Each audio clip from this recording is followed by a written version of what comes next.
You've been taught to believe that every thought that enters your mind belongs to you, that every fear, every worry, every memory is part of your identity. But if that were true, why do your thoughts come and go without warning? Why do they contradict each other, change their tone, vanish the moment you stop feeding them? The truth is simple. Your thoughts are visitors. Don't let them become your home. They arrive suddenly, like guests who show up uninvited. Some bring comfort, some bring chaos, and some track mud across the floor of your peace. But none of them were meant to stay forever. Somewhere along the way, though, you started giving them keys. You let anxiety move into your living room. You let old memories sleep in your bed.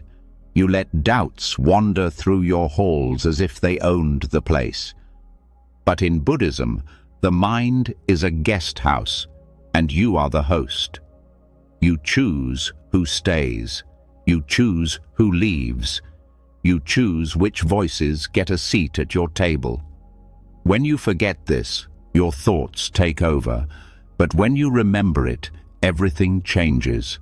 Tonight, as these words sink in, something inside you will shift. The noise will soften. The grip of overthinking will loosen. You will start to see your thoughts for what they really are, temporary visitors passing through the space of your awareness.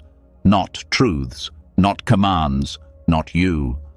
And when tomorrow comes, you'll feel lighter, calmer, more in control, because you'll finally understand that peace isn't found by fighting your thoughts, but by watching them come and go without letting any single one turn into a permanent resident. This isn't just another message. This is the first step toward a quieter mind, a freer self, a life where thoughts pass like clouds instead of building storms inside you. Are you ready to reclaim your inner home? Let's begin. Before we move on, something subtle is already shifting inside you. A small awareness, a quiet recognition, a sense that the thoughts you once treated as absolute truth might not be as solid as they appeared. That small shift is the doorway.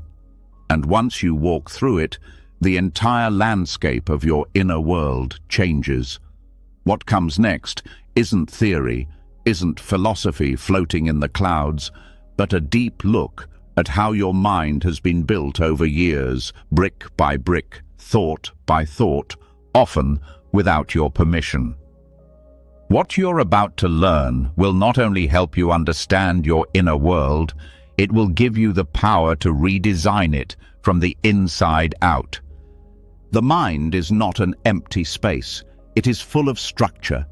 It has rooms, hallways, locked doors, open windows, dusty corners, and places you never visit anymore because the memories stored there make your chest tighten.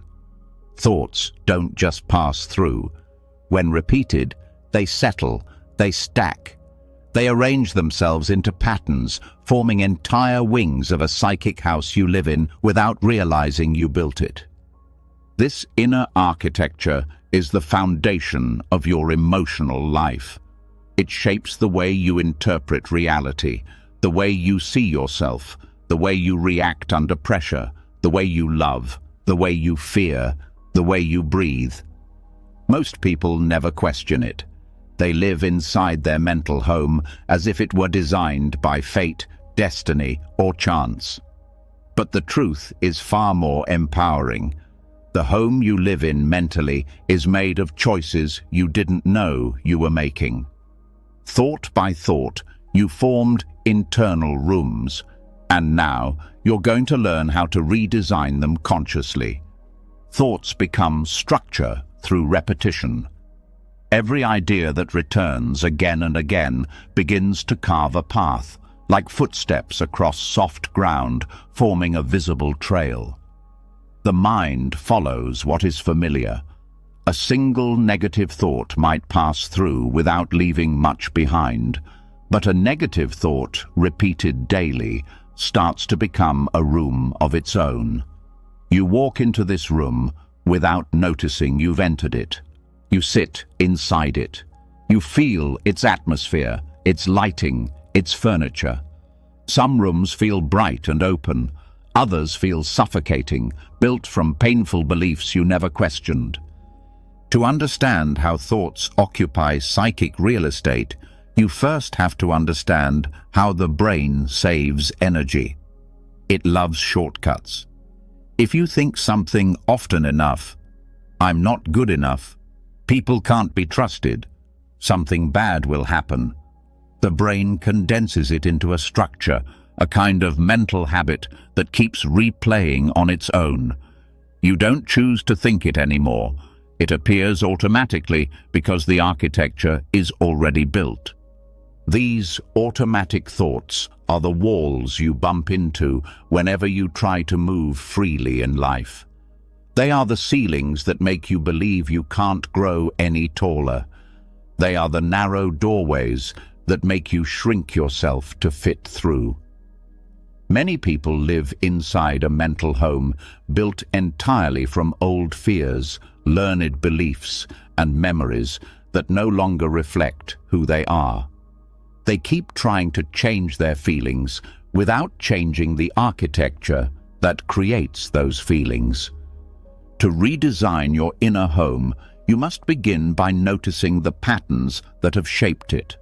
Start with the rooms you visit the most, the recurring thoughts, the ones that echo at night, the ones that tighten your body, the ones you accept without questioning. Ask yourself what these thoughts have built inside you. Is there a room of worry where your mind rehearses worst-case scenarios? Is there a room of guilt decorated with regrets from years ago? Is there a room of comparison filled with stories about what others have that you don't? These rooms become familiar, so familiar that you stop seeing them as separate spaces you can leave.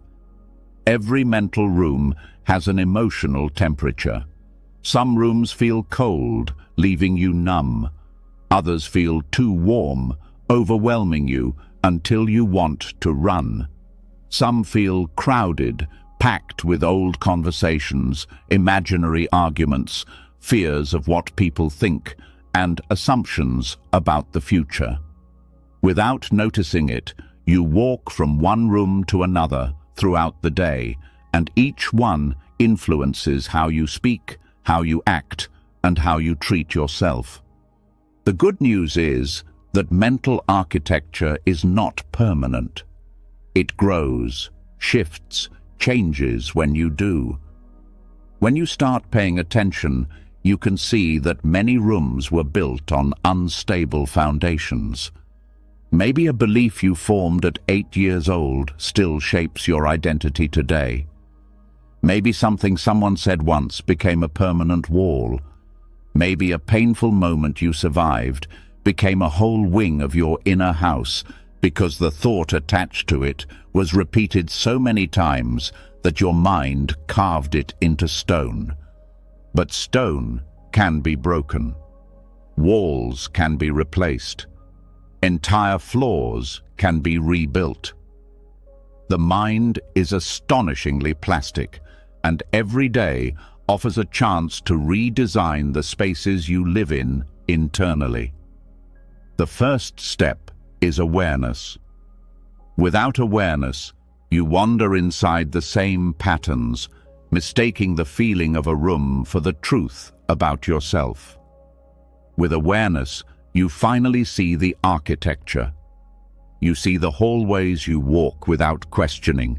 You see the doors you keep locked. You see the windows you've covered because you were afraid of the light.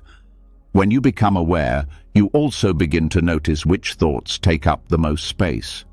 Not all thoughts have equal weight. Some are loud and pushy. Some are subtle whispers that shape you quietly.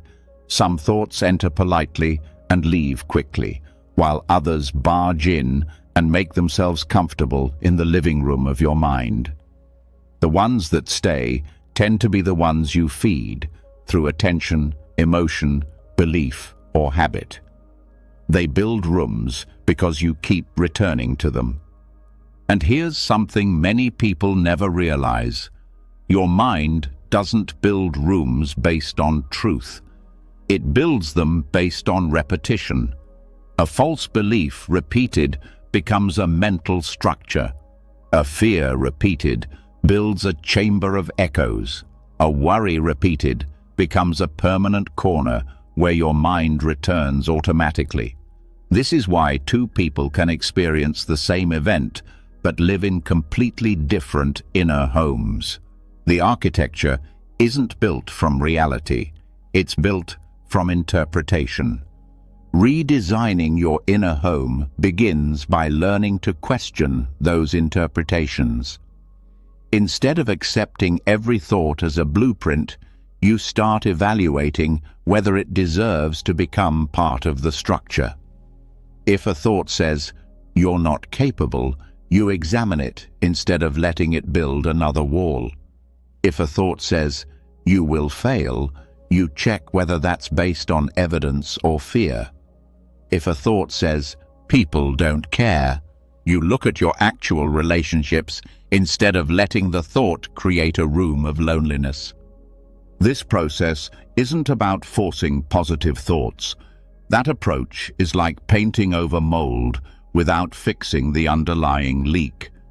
The real work is structural. It means addressing the beliefs under your daily thoughts, the root assumptions that determine the shape of your inner home.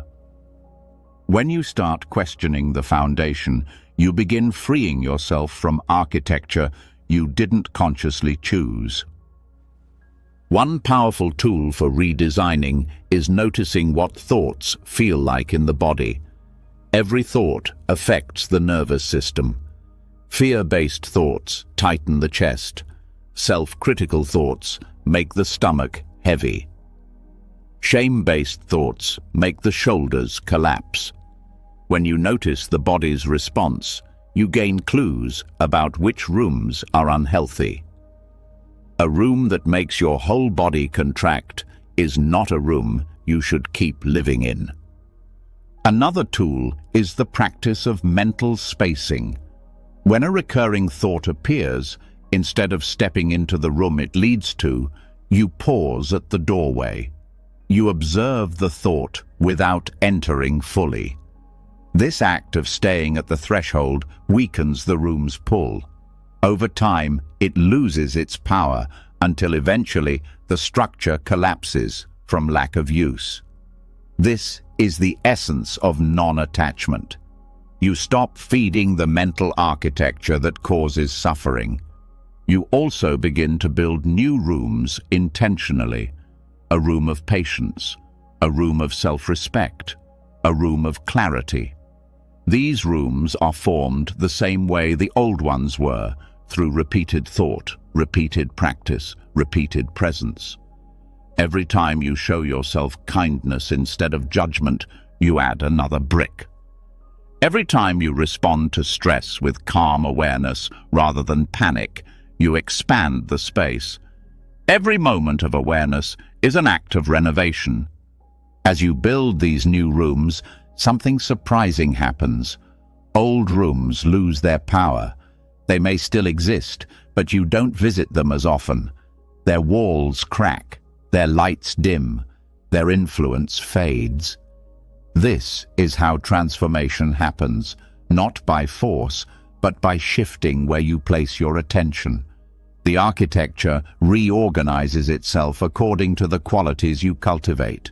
With time, the mind becomes more open, spacious, a place you don't fear returning to.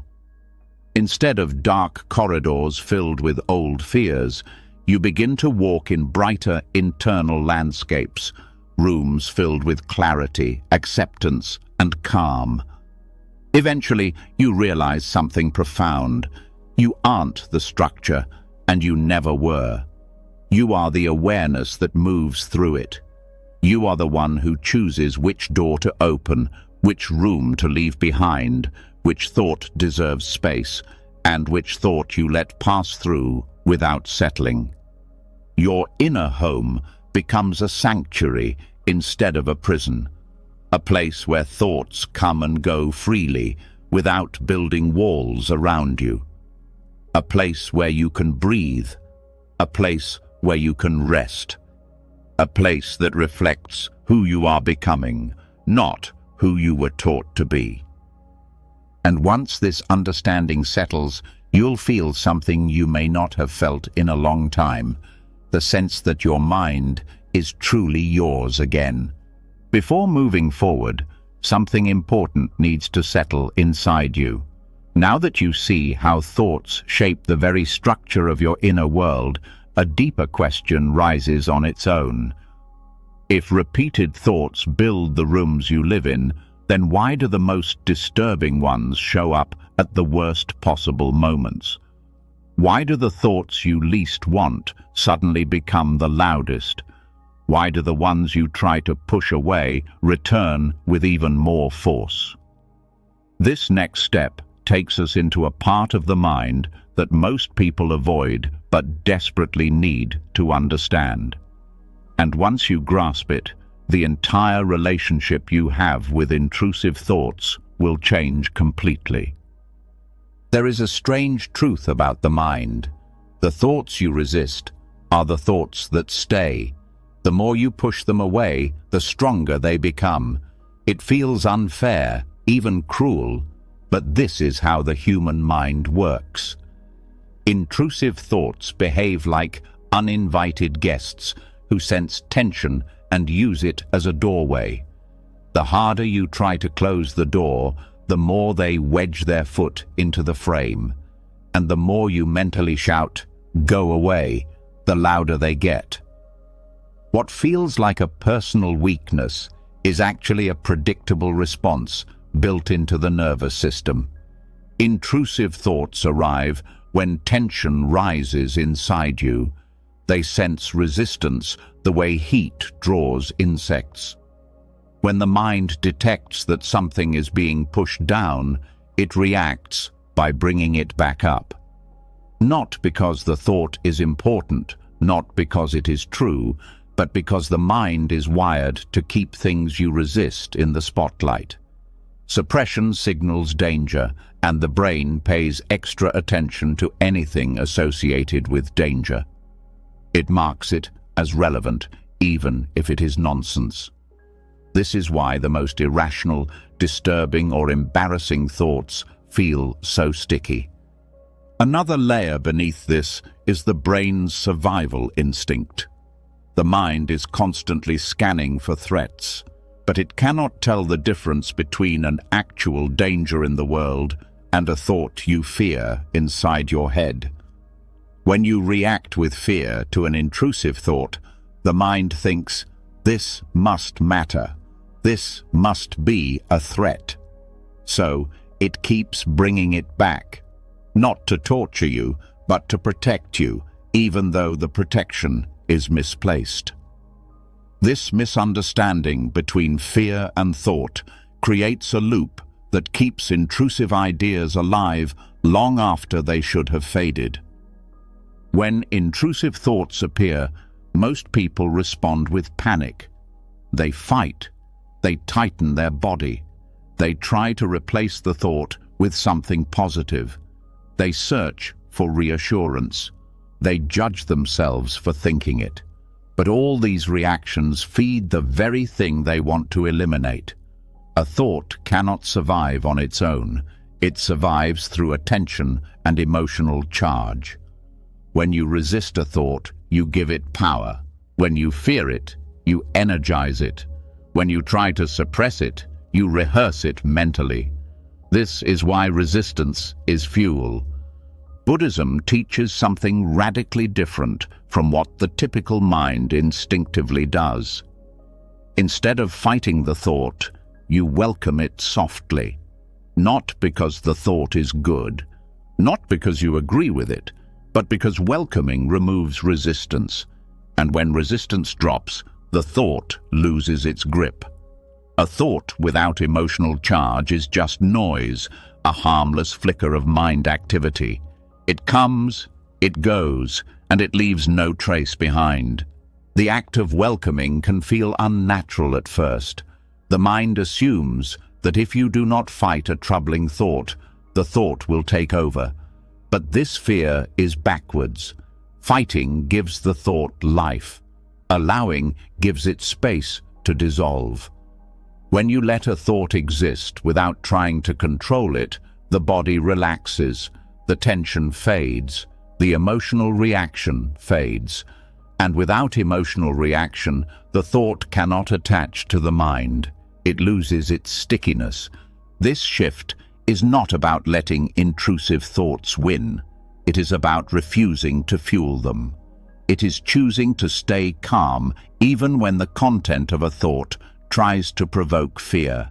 It is learning to sit with discomfort without letting discomfort drive your choices.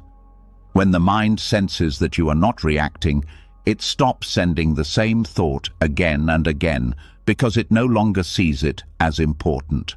This is why acceptance neutralizes intrusive thoughts faster than any attempt at suppression. There is a well-known psychological principle that supports this. The more you try not to think about something, the more you think about it. This is not a failure of discipline. It is how attention works. When you monitor your mind to make sure a certain thought does not appear, you are already thinking about it indirectly. The monitoring itself becomes a form of rehearsal. You are activating the very neural pathway you're trying to avoid. This is why "don't think this" always becomes "think it again." A powerful part of Buddhist wisdom is learning to interrupt this cycle not by force, but by softness. When a thought appears, you acknowledge it the way you acknowledge a bird flying across the sky. You don't chase it. You don't analyze it. You don't wonder why it showed up. You simply let it pass. You understand it as an event, not a message, a piece of mental weather, not a personal truth. As soon as you stop personalizing the thought, it loses its intensity. Intrusive thoughts often feel personal because they arise from your mind, but their content is random. The brain generates thousands of thoughts a day, many of them meaningless. The mind throws out ideas, images, memories, fears, and fragments of imagination constantly. Most of these pass unnoticed. The intrusive ones stand out only because you react to them emotionally. Without that reaction, they would dissolve like all the rest. This brings us to the paradox. The more seriously you take the thought, the more it appears. The less seriously you take it, the more it fades. This is why monks who train in mindfulness speak about thoughts as passing visitors. They come, they go, they belong to no one. They are not worth fighting. They are not worth believing. They are simply mental events with no real power. When you stop resisting, the mind becomes less reactive. You start noticing that the thoughts you once feared appear with less force. They may still surface occasionally, but they do not trigger the same physical reaction. They do not spiral. They do not multiply. They lose their emotional electricity. This is what freedom from intrusive thoughts feels like. Not the absence of thoughts, but the absence of fear toward them. One of the reasons intrusive thoughts feel overwhelming is that people link them to identity. A frightening thought appears, and the mind instantly says, "What does this mean about me?" But the content of a thought says nothing about you. Thoughts are created by the mind, not by your character. A strange thought does not reveal your true nature. A scary thought does not reveal hidden desires. A sudden, violent, or inappropriate thought is not a sign of who you are. It is simply a byproduct of the brain's creativity and randomness. The mind is capable of generating any idea, any image, any scenario. Intrusive thoughts shock you only because you assume they hold meaning. When you remove that assumption, the shock fades. The thought becomes less dramatic. It becomes neutral. This is where power returns to you. You no longer react as if the thought is a reflection of your inner truth.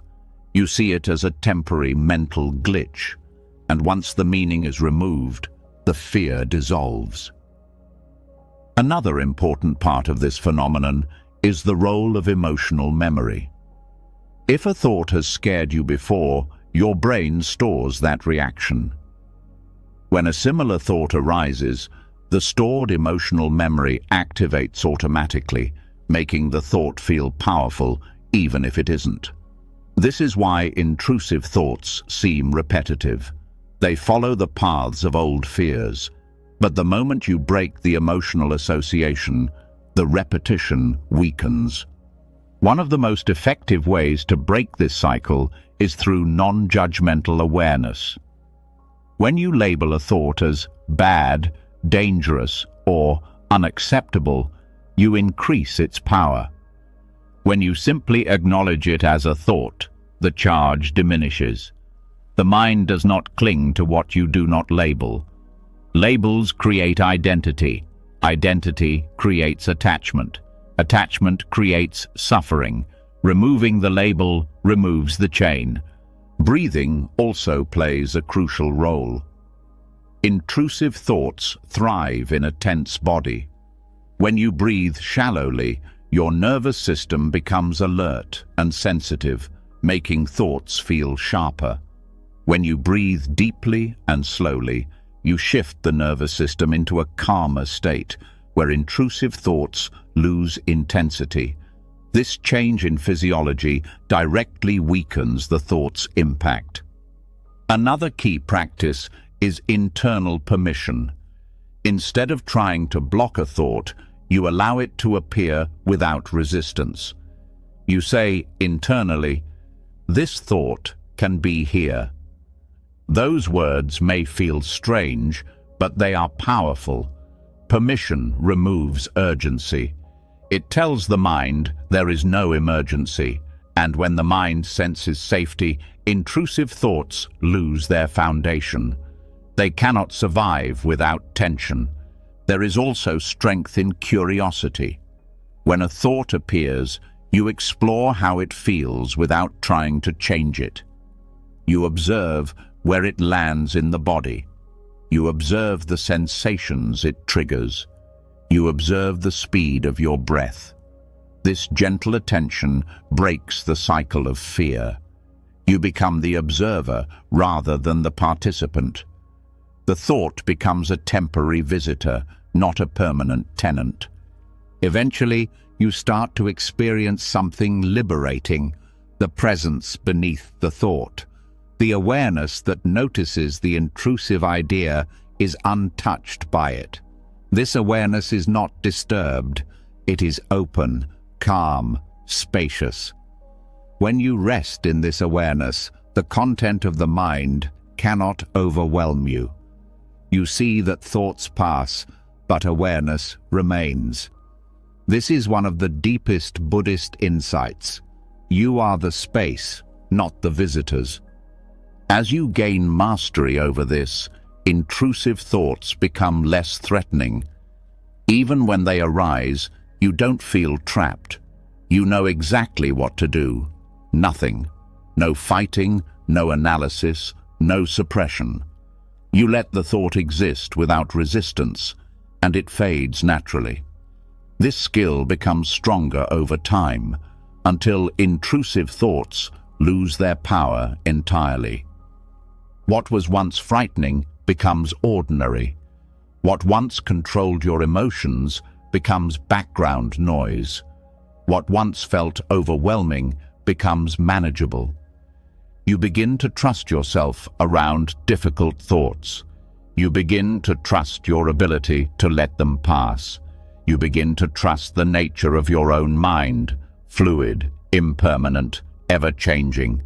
And now that you understand why intrusive thoughts show up when you resist them, your relationship with them begins to transform. Instead of being pulled into their intensity, you step back into the freedom of awareness. You reclaim your authority over your inner world. You learn to host thoughts without letting them stay. And from this place, you will be ready for what comes next. Before moving forward, something subtle has already begun to reveal itself. Now that you understand how resistance feeds intrusive thoughts, a deeper truth becomes impossible to ignore. If a thought gains power simply because you react to it, then what does that say about your relationship to thoughts in general? Why does one thought pass quietly while another shakes your entire sense of self? Why does a random idea feel harmless one moment but threatening the next? This next step exposes one of the greatest misunderstandings people carry their entire lives: confusing temporary mental activity with identity itself. And once this confusion dissolves, an enormous amount of suffering dissolves with it. There is a vast difference between the thoughts that move through your mind and the person you actually are. But most people grow up believing the two are the same. A thought appears, and instantly the mind claims it as me, mine, my belief, my problem. Without questioning it, identity fuses with thought. This fusion is the root of emotional pain, insecurity, shame, fear, and self-doubt. When you mistake a passing mental event for a personal truth, life becomes heavy. When you finally learn to separate thought weather from identity, life becomes lighter in ways you never expected. Thoughts are like shifting conditions. They rise, change shape, intensify, weaken, break apart, and fade. Some are bright, some are stormy. Some pass so quickly they barely register. Others linger like heavy air. None of them remain permanently, yet people treat these shifting conditions as if they define the essence of who they are. If the mind produces anger, the person says, "I am angry." If the mind produces doubt, the person says, "I can't trust myself." If the mind produces insecurity, the person concludes, "Something is wrong with me." But the thought is only a condition, not a character trait. The human mind is incredibly active. It processes memory, imagination, emotion, planning, perception, and old internal habits all at once. It releases thoughts the way the heart releases beats. Some thoughts are clear reflections of present moment reality. Others are echoes of old wounds. Others come from fear, uncertainty, cultural conditioning, or simple mental randomness. Treating all thoughts as identity is like treating every gust of wind as a message about who you are. One of the most harmful misunderstandings is believing that negative thoughts reveal some kind of inner truth. When sadness rises, people think they are broken. When resentment arises, they think they are unkind. When fear appears, they think they are weak. But the presence of a thought does not reflect your nature. It reflects your current mental weather, and weather changes. It always changes. The only constant is the sky beneath it, the awareness that observes. Once you realize this difference, a profound shift takes place. You begin to see that you have never been defined by your thoughts. You have only been caught in them. You have never been the storms. You've only been standing under them. This understanding frees you from the need to control your thoughts because you no longer interpret them as personal attacks. When a storm crosses the sky, The sky does not panic. The sky does not argue. The sky does not fight. It simply allows the storm to pass. Awareness functions the same way. Many people suffer not because their thoughts are painful, but because they attach meaning to them. If an anxious thought passes, they treat it as a sign of failure. If a self-critical thought appears, they treat it as evidence. If an intrusive thought arises, they take it as an identity marker. This interpretation is what causes suffering, not the thought itself. A thought is just an event. The meaning is optional. Thought weather affects everyone. Even the calmest people experience fear, doubt, irritation, and insecurity. Even the wisest monks experience wandering thoughts, strange ideas, sudden memories, and emotional reactions. The difference is not the content of their thoughts, it is the relationship they have with them. They see thoughts as passing conditions, not personal definitions. They allow thoughts to come and go without attaching a story to each one, and because they do not cling to thoughts, the thoughts cannot cling to them. When someone confuses thought weather with identity, the emotional consequences can be extreme. A moment of jealousy becomes, "I am a jealous person." A moment of fear becomes, "I am weak." A moment of confusion becomes, "I can't trust myself." This self-labeling is a silent form of self-punishment. It damages confidence, creates shame, and restricts natural emotional movement. Instead of letting thoughts flow, a person locks them into identity and then wonders why they feel trapped inside themselves. Identity built from thoughts is unstable. It shifts constantly, making you feel inconsistent and unreliable. One day, you feel confident and think you've grown. The next day, a single anxious thought appears, and suddenly you feel like you're back at the beginning. But nothing has truly changed about who you are. Only the mental weather changed. The self that observes the weather remains unchanged. This is why learning to observe thoughts without merging with them is one of the most transformative skills in Buddhism. When you recognize a thought as temporary, it loses its power to define your mood. When you recognize a thought as impersonal, it loses its ability to shame you. When you recognize a thought as weather, it loses its ability to shape your identity. A helpful practice is noticing the language you use. When a thought arises, instead of saying, "I am anxious," you say, "Anxiety is present." This shift is small but powerful. It separates you from the emotion. The emotion becomes something happening within your awareness, not something that defines you. Instead of saying, "I am angry," you say, "Anger is moving through me." Instead of saying, "I am overwhelmed," you say, "Overwhelm is passing through the mind." The language naturally supports non-attachment. This distancing is not denial. It is clarity. It allows you to see the emotion without merging with it. When you stop merging, the emotion loses its intensity. When it loses intensity, it begins to move. Emotions that move do not become suffering.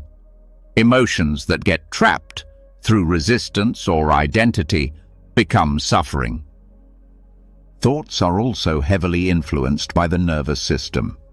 When your body is tense or tired, your thought weather becomes stormier. When the nervous system is calm, thoughts become lighter and more spacious. You begin to see that thought weather says more about your current physical and emotional state than about your identity. A restless mind often reflects an overstimulated nervous system, not a broken self. A negative thought often reflects fear, not truth. A hopeless thought often reflects exhaustion, not reality. Many people blame themselves for thoughts that arise naturally from stress or emotional overload. They treat these thoughts as reflections of their character rather than reflections of their state. This creates unnecessary shame. When you begin paying attention to conditions instead of judging identity, your relationship with yourself softens. You stop assuming the worst. You stop taking thoughts personally.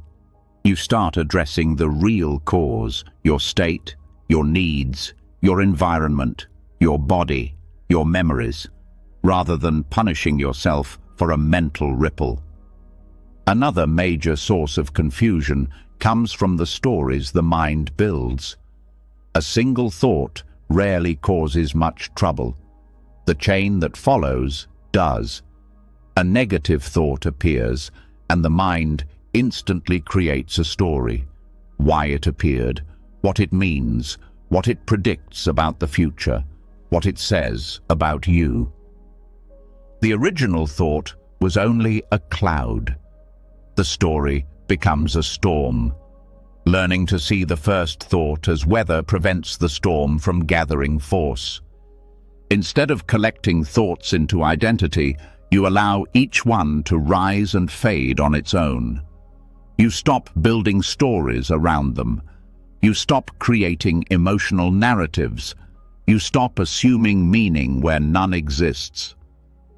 When you practice this, mental life becomes quieter. Not because thoughts disappear, but because they lose their ability to escalate. Another important aspect is learning not to personalize patterns. The mind often repeats themes, fear themes, insecurity themes, guilt themes, because these pathways are familiar. But a pattern does not define you. It reveals what the mind has practiced, and what has been practiced can be unpracticed. Repetition builds strength, but awareness rewrites patterns. Once you recognize that a pattern is a weather pattern rather than a personality flaw, you can work with it calmly. A powerful insight is understanding that awareness does not judge the weather. Awareness simply acknowledges the movement. When awareness is present, thoughts pass more freely. When awareness is absent, thoughts feel heavier, stickier, more personal. Cultivating awareness is like opening a window in a stuffy room. The air begins to flow, the heaviness lifts, the mind becomes breathable again. Some thoughts are intense not because they are meaningful, but because they carry emotional residue from old experiences. Without realizing it, many people are reacting to old emotional memories every time a certain type of thought appears. The thought triggers the stored emotion. The stored emotion makes the thought feel important. But the intensity comes from the past, not from the thought itself. Once you separate the two, the thought loses its grip. Another important key is understanding that identity is not built from thoughts. Identity is built from deeper qualities, values, actions, intentions, compassion, resilience, growth. Thought weather does not determine your character. Your relationship to thought weather does. A person who experiences fear but responds with patience is courageous. A person who experiences anger but chooses kindness is strong. A person who experiences doubt but acts with integrity is grounded. Character shows itself in what you choose, not what you think. When you stop tying your worth to your thoughts, self-respect strengthens. You stop criticizing yourself for mental noise. You stop assuming that a difficult inner moment means something is wrong with you. You treat yourself with more dignity. You become steadier, calmer, more anchored. Instead of being tossed around by the storm, you stand beneath it with grounded awareness. A life built on this understanding becomes more peaceful. Stressful thoughts still appear, but they don't take over. Old fears may rise, but they don't define you. Emotional waves may move through you, but you don't drown in them. You navigate your inner world with clarity instead of confusion. You respond instead of react. You understand instead of fear. Eventually, you reach a place within yourself where you can say, with genuine confidence, "Thoughts are passing through the mind, but they are not who I am." This statement becomes a lived truth, not just an idea. Your relationship with your inner world transforms. Your self-image stabilizes. Your emotional life becomes more fluid. You stop trying to control the weather. You start living as the sky. And now that you understand how to live under a changing inner sky without losing yourself, you are ready to continue deeper into the nature of the mind. The next step will take you further into the heart of awareness itself. Before moving forward, a new realization begins to rise quietly from everything you've learned so far. Once you see thoughts as visitors instead of identity, once you understand how they come and go like shifting weather, a deeper question naturally appears. If thoughts are constantly moving, then who or what is the one watching them? And even more important, what happens when the watcher stops commenting on every thought, every feeling, every moment? There is a level of peace that appears not when you fix the mind, but when you stop talking over your own experience. This next step leads into a rare kind of freedom, one that begins the moment inner commentary falls silent. The mind has a constant habit of narrating life. It adds words to everything you see, everything you feel, everything you fear, everything you hope for. This inner commentary creates a sense of control, because the mind believes naming things helps protect you. But this narration is also the main reason you feel mentally tired, emotionally overwhelmed, or disconnected from the present. The commentary is endless, and the more pressure you experience, the louder it becomes. Inside the mind, there is a commentator that speaks without being invited. It describes situations, judges people, analyzes possibilities, reviews mistakes, predicts danger, and explains experiences even when no explanation is needed. The mind thinks in order to feel secure, but the constant narrating becomes a weight. When you begin to notice how much the mind narrates, you also begin to see how much energy is lost in this habit. The commentary becomes a background noise you never questioned, but once you see it, it becomes clear how exhausting it really is. One of the reasons inner narration feels so automatic is that it formed as a survival strategy early in life. Children learn to explain their surroundings because it helps them predict what might happen. But as you grow older, the environment becomes safer than the mind assumes, yet the commentary continues out of habit. This leads to a mind that is always busy even when nothing is wrong, always talking even when silence would bring clarity. Most people have never gone a single hour without narrating their reality. This constant noise becomes the invisible tension behind many emotional struggles. A powerful shift happens when you start reducing this inner narration. You begin to see life directly instead of through the mind's commentary. You begin to feel sensations without needing to describe them. You begin to experience moments without judging them. You discover an awareness that doesn't need words to understand what is happening. This non-conceptual awareness is one of the deepest experiences in Buddhism because it reveals a dimension of mind that exists beneath thinking. It is not empty or dull. It is peaceful, alert, and clear.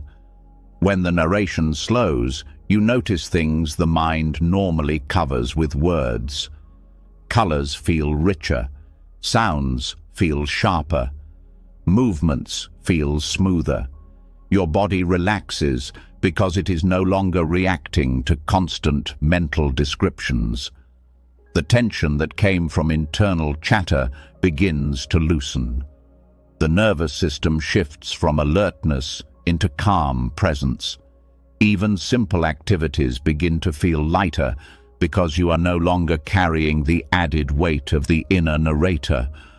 The more you reduce commentary, the more you see how much suffering comes from the stories the mind adds to experience. Pain itself is manageable, but the story, "This will last forever," makes it unbearable. Sadness itself is natural, but the story, "Something is wrong with me," creates shame. Mistakes are human, but the story, "This defines me," creates insecurity. The narration multiplies suffering by turning moments into judgments. Silence removes this added layer.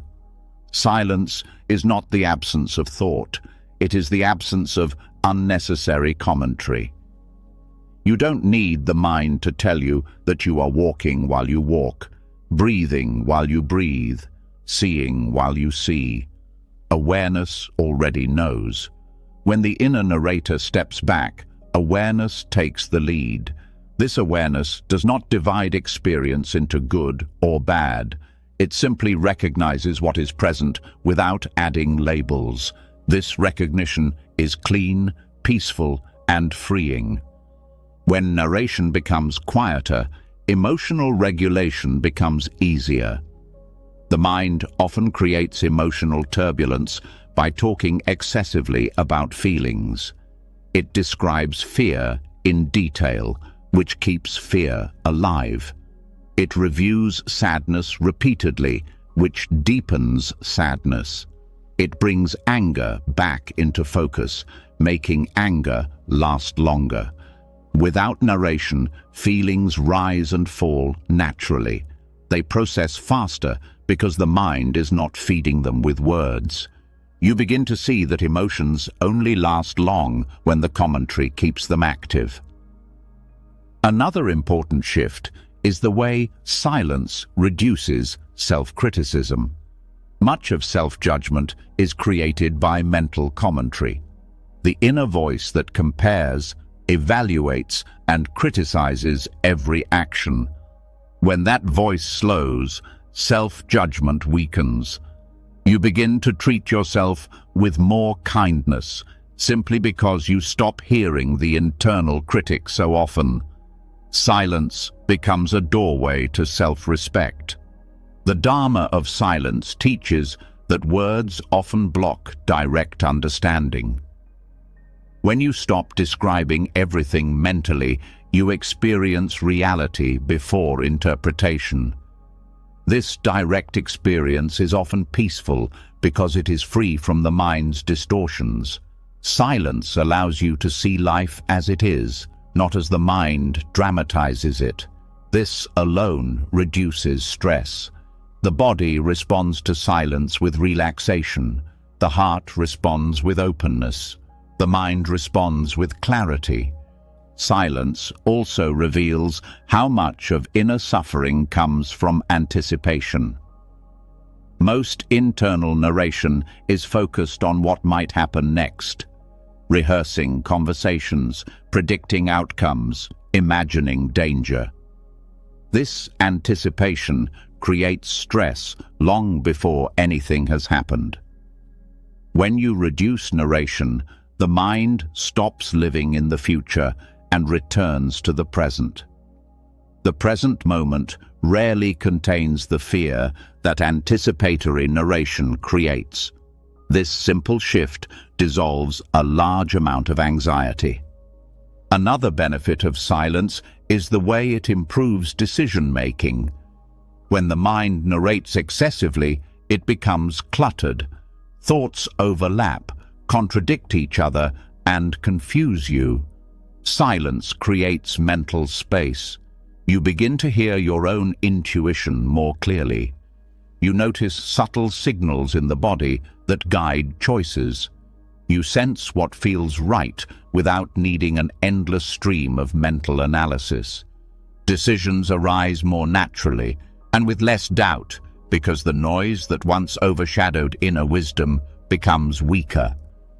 Silent awareness also strengthens emotional intelligence. Without narration, you begin to see your inner patterns without the distortions of mental commentary. You notice how emotions arise, peak, and fade. You notice how thoughts trigger certain feelings. You notice how the body reacts to internal events.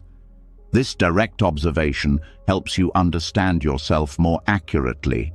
You begin to respond to emotions instead of fighting them. You begin to meet your inner world with compassion instead of judgment.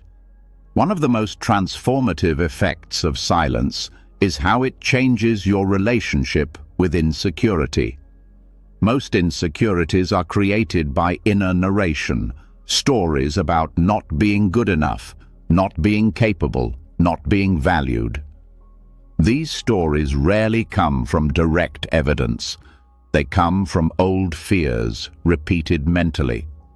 When narration quiets down, these insecurities lose oxygen. They start to fade naturally because the mind is no longer fueling them. You begin to see that confidence does not come from positive words, but from a quiet mind that no longer attacks itself. Silence also deepens your connection to others. When your mind is not constantly narrating, you listen more fully.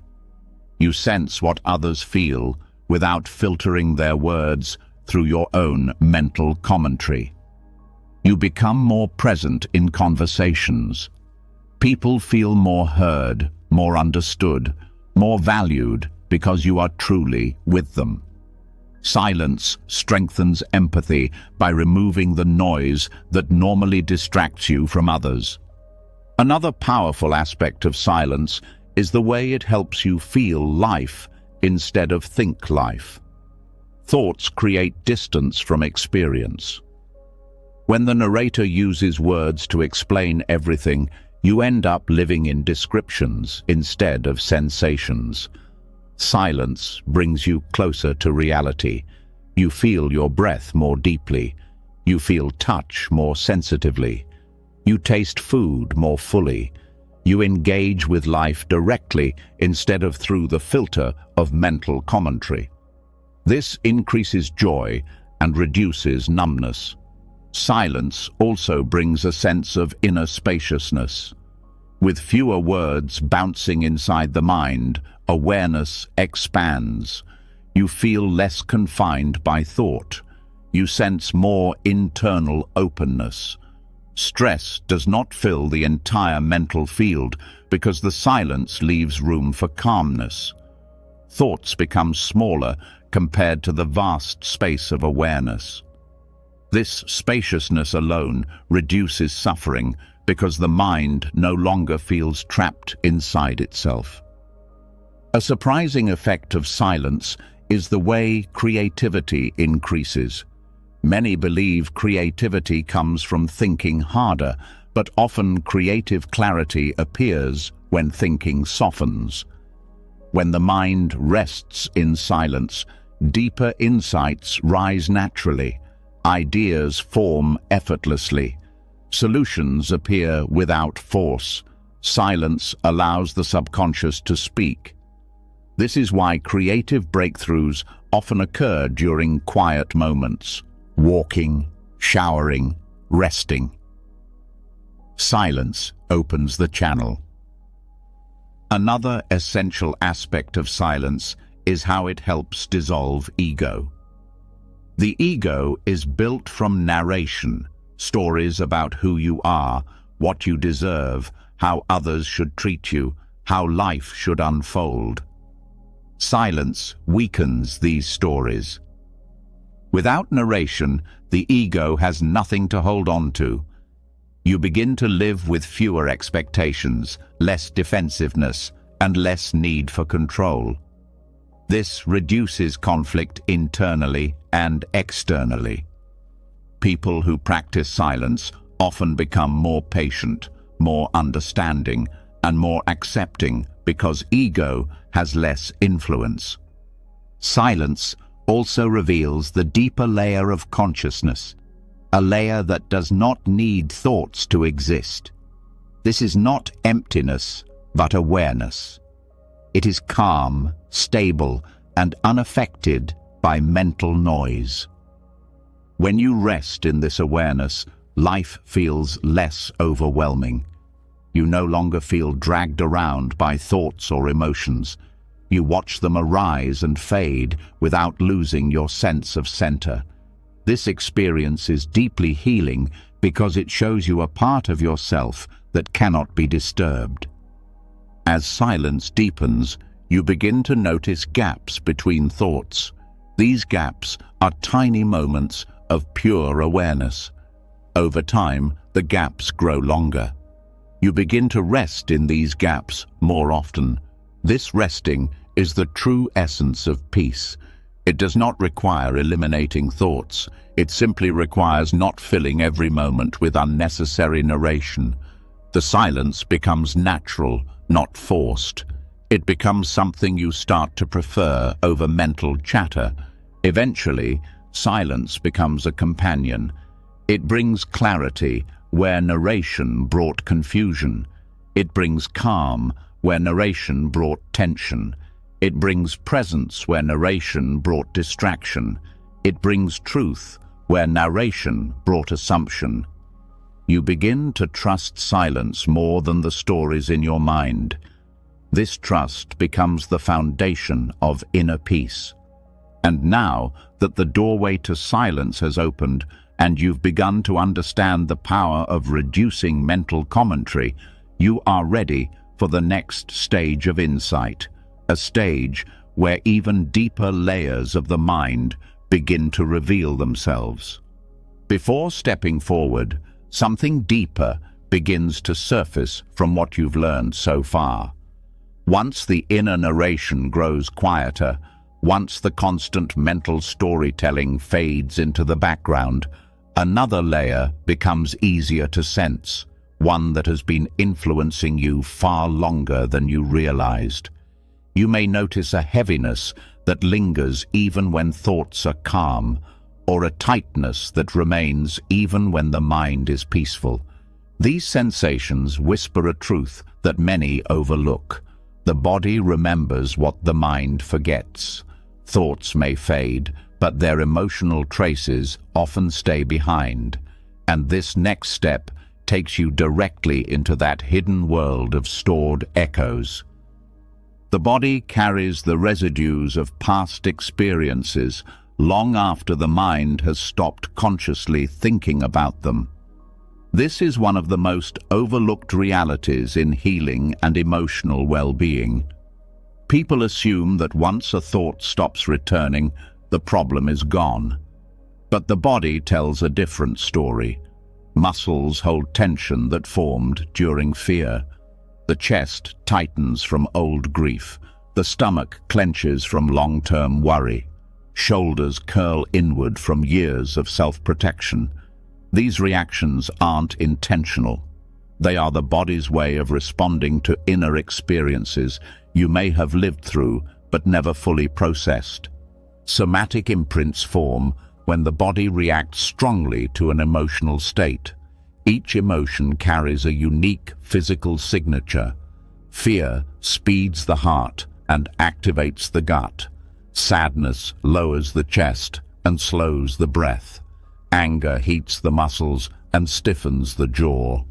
Joy expands the chest and softens the face. When these emotions arise repeatedly or intensely, the body begins to encode them. It builds habits around them. These habits turn into patterns, and these patterns turn into the emotional echoes you feel even when your mind moves on. Many people live their entire lives trapped not by their thoughts, but by these echoes. They may have resolved old mental stories, but the body still responds as if danger, grief, or stress is present. This is why certain moments trigger a disproportionate physical reaction. The body is reacting from memory, not from the present moment. The body does not use language. It communicates through sensation. It responds through tension, breath, posture, and subtle movements. To heal these echoes, you must learn to read the language of the body. Embodied cognition reveals that thoughts don't just stay in the mind, they ripple downward. Every thought sends a signal to the nervous system. The nervous system responds through chemicals, hormones, and physical sensations. Over time, these signals shape the body's default state. Someone who spent years in worry often carries a body that feels restless. Someone who lived through long periods of criticism often carries a chest that naturally tightens.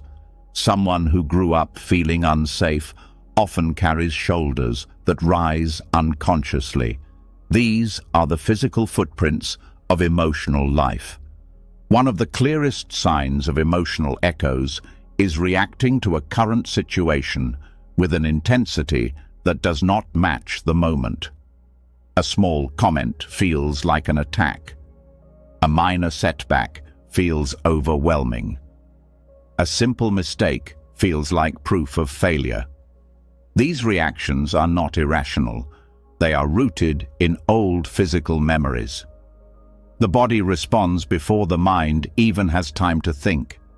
This creates confusion because you may know intellectually that a situation is not threatening, yet your body reacts as if it is. The body's truth overrides the mind's logic. Mindfulness helps dissolve these echoes by bringing attention directly to the physical experience instead of the story about it. When you focus on the breath, you begin to notice subtle tightness that you previously ignored. When you pay attention to posture, you see how your body closes, protects, or braces itself. When you tune into sensations, you begin to recognize patterns you've been carrying for years. This awareness alone begins the process of release. Emotional echoes often show up as chronic tension. The jaw remains tight long after anger is gone. The stomach remains knotted long after fear has passed. The throat feels closed long after sadness faded. These tensions drain energy. They restrict breath. They influence mood.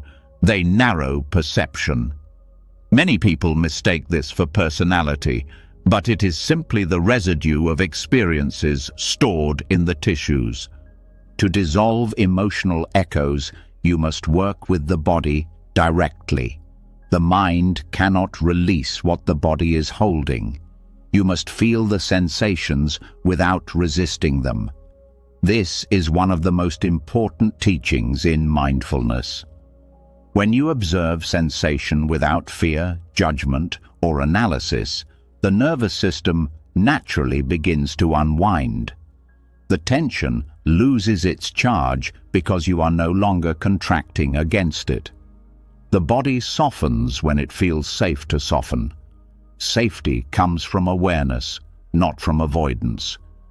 Breathwork is one of the most powerful methods for releasing stored echoes. Slow, deep breathing shifts the nervous system from survival mode into calm mode. When the breath softens, the body relaxes. When the body relaxes, emotional residue rises to the surface. At first, this may feel uncomfortable because the sensations are raw, but when you stay with them gently, they move through the body and dissolve. This is the body completing a process that was interrupted long ago. Movement also plays a crucial role. Many emotional echoes stay alive because the body remains stuck in the postures that formed during emotional experiences. Opening the chest, softening the belly, relaxing the throat, and grounding the feet can release emotional memories that have been held silently for years. Movement resets the physical patterns that hold emotional residue in place. It is important to understand that emotional echoes are not signs of weakness. They are signs that your body protected you during moments when you could not protect yourself. The body stepped in when the mind was overwhelmed. It braced itself because it thought it needed to. These protections were not mistakes. They were attempts to keep you safe. Healing requires acknowledging this with kindness, not shame. As you become more aware of the body's language, you begin to notice the subtle ways the mind and body influence each other. When a certain thought arises, the body reacts instantly. When the body becomes tense, certain thoughts arise more easily. It becomes clear that healing is not only mental or emotional, it is physical. You cannot change thought patterns completely until you change the body patterns that support them. Awareness of emotional echoes also reveals why letting go mentally is often not enough. People try to move on from the past through thought alone.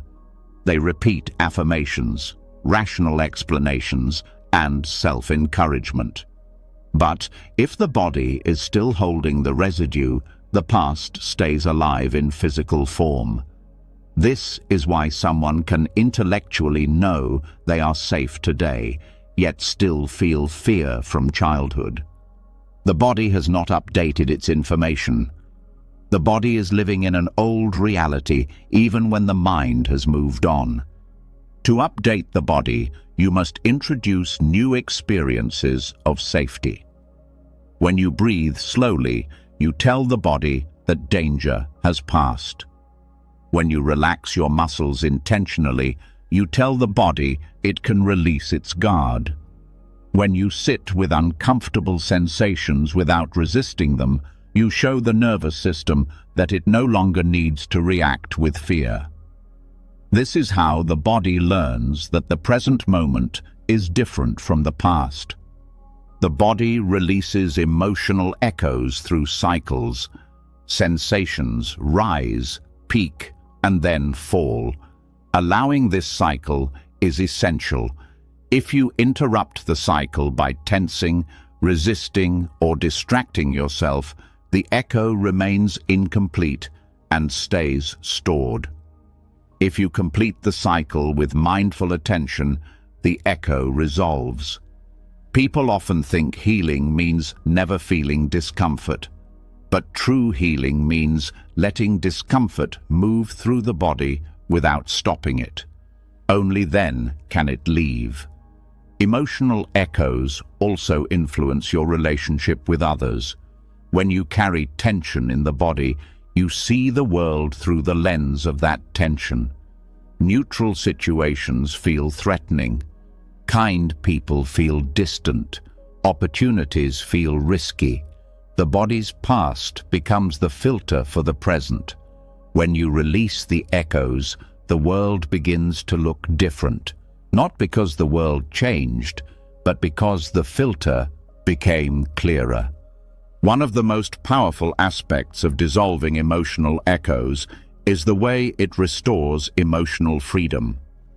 When the body no longer carries old residue, you respond to situations based on what is happening now, not what happened years ago. You stop reacting automatically. You stop repeating old patterns. You stop getting pulled into emotional spirals that do not belong to the present moment. This freedom is life-changing.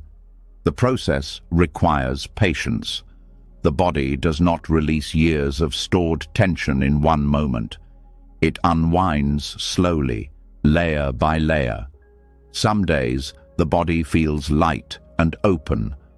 Other days, it feels heavy again. This does not mean you are regressing. It means another layer is rising.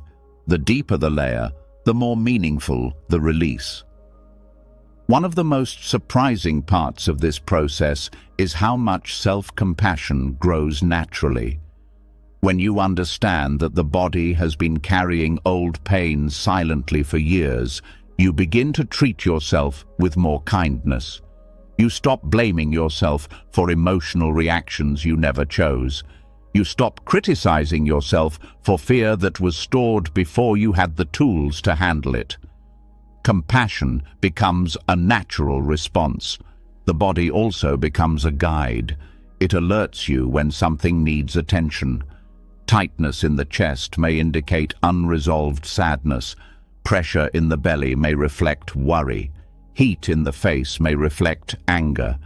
Instead of ignoring these signs, you begin listening to them. The body shows you where you need to heal. Awareness shows you how to heal.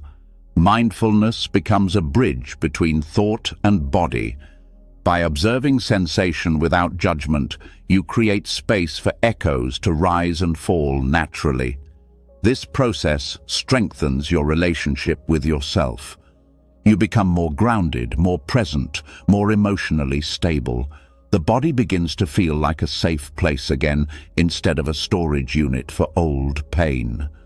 Over time, the emotional echoes fade, the tension loosens, the breath deepens, the body grows softer. You begin to feel lighter, not only in the mind, but in the physical sense. Stress no longer grips you as easily. Old triggers lose their intensity. New experiences enter without being filtered through old pain. The body becomes aligned with the present moment. When both the mind and body release the past, something extraordinary happens. You begin living from a place of genuine presence. You feel emotions fully, but they do not overwhelm you. You experience sensations clearly, but they do not define you. You move through the world with a sense of openness instead of armor. And now that you understand how deeply thoughts continue living in the body, you're ready to continue exploring the next doorway in your inner transformation, one that will further deepen the clarity and freedom already beginning to arise. Before moving to the next step, something important becomes clear from everything you've already uncovered. You now understand how thoughts shape the structure of your inner world, how intrusive thoughts feed on resistance, how mental weather differs from identity, and how the body carries emotional residue long after the mind has moved on. With all these insights, a new question rises naturally. If thoughts come, go, return, shift, echo, and move through both mind and body, then how do you live with them peacefully? How do you create inner space without becoming overwhelmed? And how do you set boundaries with your own mind without turning every thought into a battle?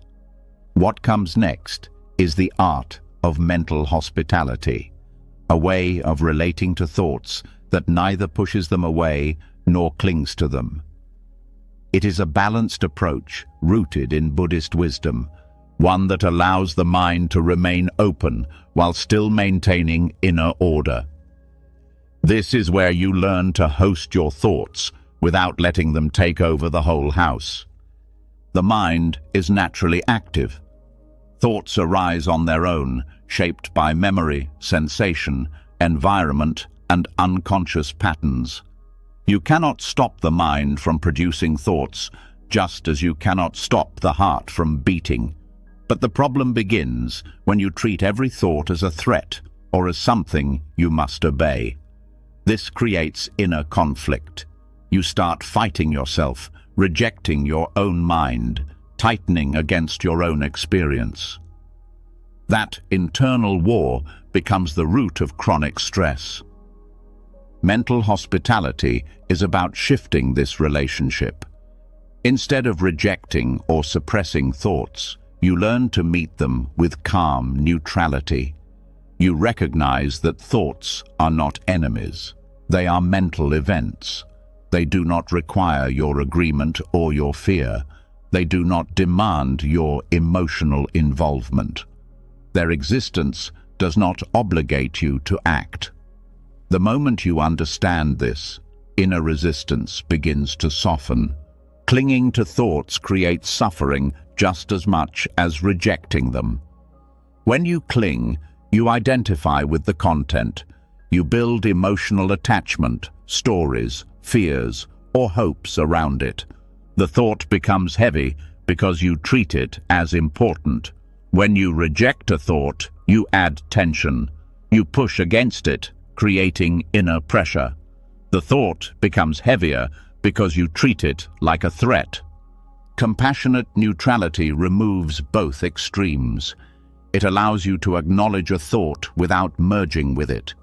You let the thought be present without giving it power. You let it move through awareness without shutting the door on it. The mind becomes a space where thoughts can pass freely without getting stuck. This approach is deeply gentle. Many people believe self-discipline means controlling their inner world through force, but force only increases tension. When you forcefully block a thought, the mind becomes defensive. When you try to force a thought to stay, the mind becomes anxious. Hospitality replaces control with wisdom. Control creates resistance. Hospitality creates openness. Neutrality does not mean passivity. It means you choose how you respond instead of reacting automatically.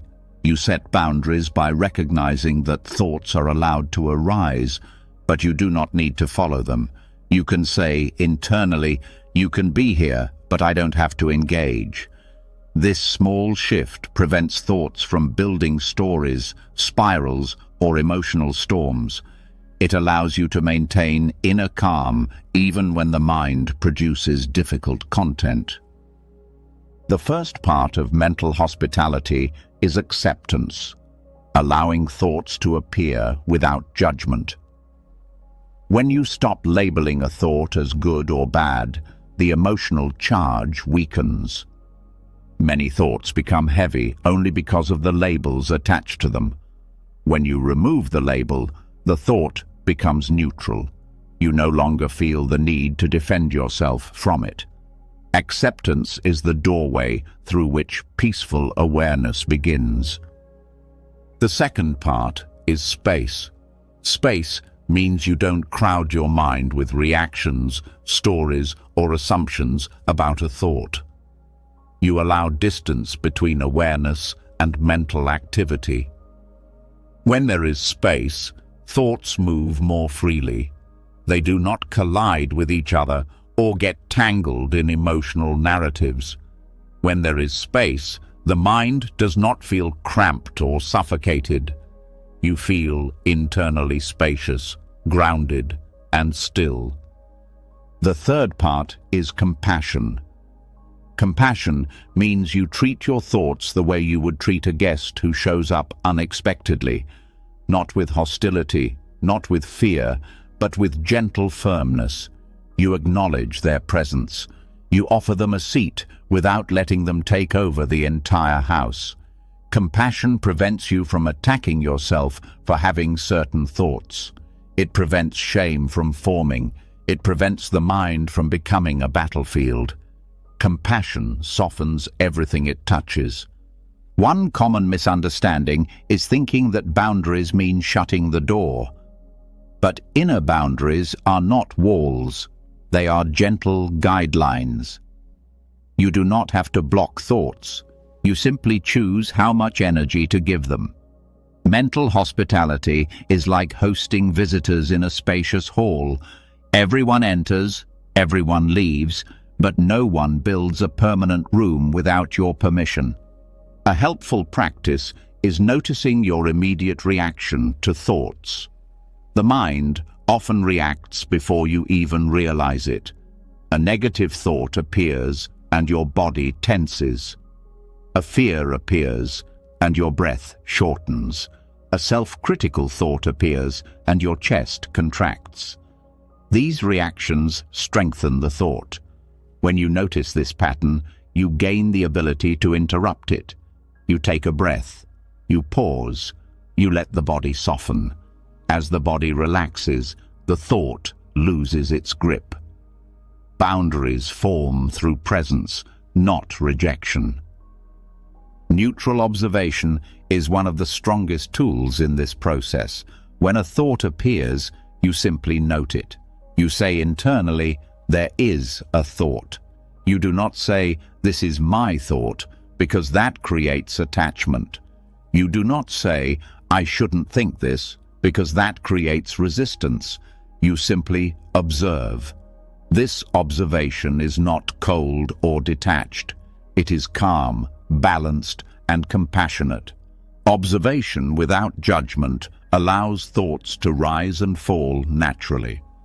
Mindfulness transforms mental hospitality by slowing the pace at which thoughts capture your attention.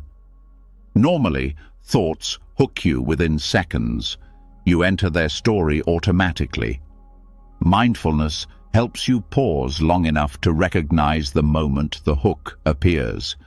This awareness alone weakens old patterns. When you can notice a thought without grabbing onto it, the thought loses its influence. This is boundary setting at its most subtle and powerful. Another essential aspect is learning to host discomfort without collapsing under it. Many thoughts return because the emotional sensations attached to them feel intolerable. The mind tries to escape the feeling by pushing the thought away or analyzing it. But discomfort reduces faster when you stay present with it. You let the sensation rise without resisting. You let it fall without chasing relief. This patience teaches the nervous system that discomfort is temporary and survivable. Once the body learns this, the mind stops creating repetitive thoughts around discomfort.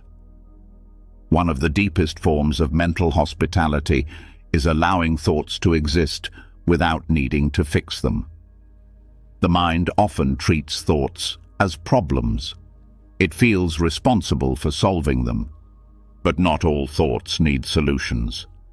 Some thoughts are echoes, some are habits, some are emotional dust stirred up by old memories. Some are simply mental noise. When you stop trying to fix every thought, the mind relaxes. When the mind relaxes, clarity naturally emerges. Compassionate neutrality also requires recognizing that you do not control which thoughts appear. They arise from a combination of memory, biology, and conditioning. You only control how you respond. This realization removes guilt.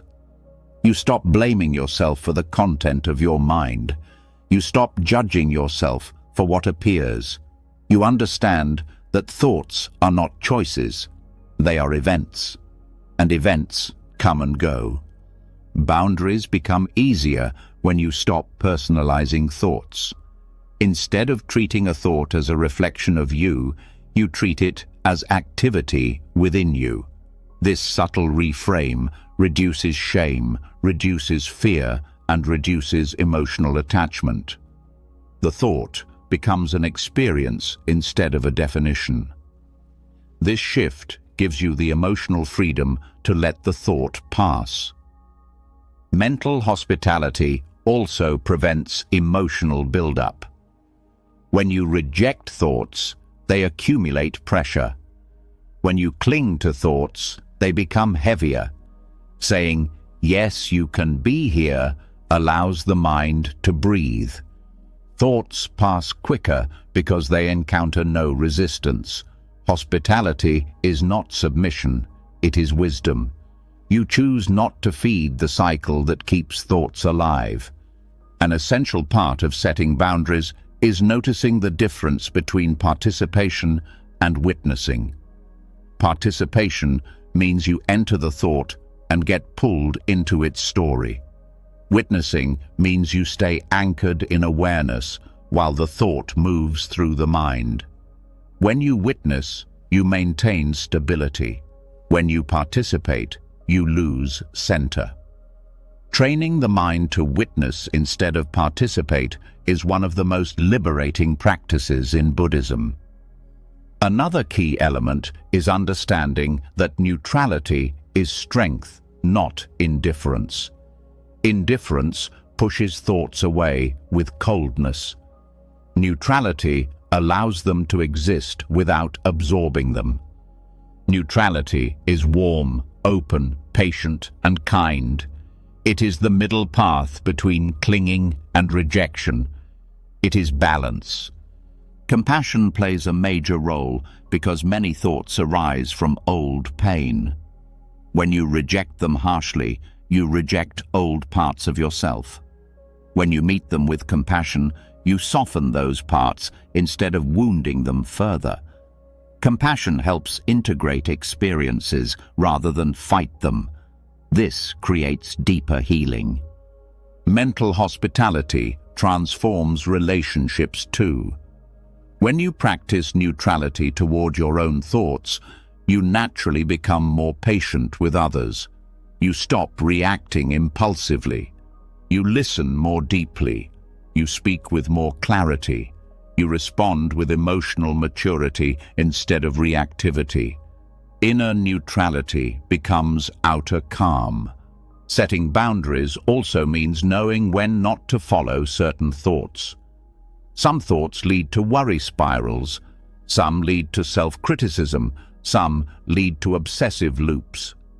Neutrality helps you see these patterns clearly. When you recognize a pattern, you choose not to engage. You let the thought pass. This is an act of inner leadership, guiding your attention rather than letting habits take control. Another useful practice is grounding attention in the body. When thoughts feel overwhelming, shifting focus to breath or physical sensation stabilizes awareness. The body anchors you in the present. Thoughts lose their intensity when you return to sensation. Boundaries become easier because the mind is no longer the only place you live. Mental hospitality also reduces fear of the mind. When you learn to welcome thoughts gently, the mind becomes less threatening. You stop fearing your inner world. You stop fearing difficult thoughts. You stop fearing discomfort. This inner courage allows you to experience life with more confidence. You no longer need to hide from your own mind. Over time, mental hospitality becomes a natural way of being. The mind feels less chaotic because you stopped turning every thought into a conflict. The inner world feels more peaceful because you allow thoughts to pass freely. Emotional stability increases because you stop reacting to every mental event. You become more grounded, centered, and aware. Through this practice, you discover that peace is not the absence of thought. Peace is the absence of resistance. It is the presence of gentle boundaries that allow you to be with your mind without being controlled by it. You realize that your inner home can hold thoughts without inviting chaos. You realize that neutrality is a form of strength. You realize that compassionate awareness gives you freedom no amount of control ever could. And now, with this understanding of mental hospitality rooted within you, you are ready to step into the next part of this journey, one that reveals how thoughts shape destiny itself and how shifting your inner patterns changes the course of your entire life. Before moving forward, the pieces of understanding you've gathered so far begin to form a much clearer picture. You've seen how thoughts shape inner space, how resistance intensifies intrusive ideas, how identity gets tangled with passing mental weather, how the body stores emotional residue long after the mind has moved on, and how compassionate neutrality softens the entire inner world. With all of that in place, something deeper becomes undeniable. Your mind is not only shaping your present, it is shaping who you are becoming. This realization carries weight. It carries responsibility. It carries a quiet sense of power. Because once you truly see that thoughts influence actions, emotions, habits, and character, you start to understand something profound. Repeated thinking is not just a mental habit, it is a karmic force. This is where the next step begins. Cognitive karma is the process through which the patterns of your mind gradually become the patterns of your life. It is not mystical or abstract. It is a clear psychological and spiritual principle reflected in both ancient teachings and modern science. Whatever you repeat becomes easier to repeat. Whatever you practice becomes natural. Whatever you nurture becomes the path your mind walks without effort. Karma means action, but in Buddhism it includes mental action.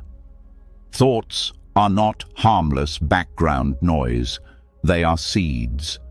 Each repetition strengthens their roots. A thought repeated becomes a tendency. A tendency becomes a habit. A habit becomes a behavior. A behavior becomes a pattern. A pattern becomes character, and character becomes destiny.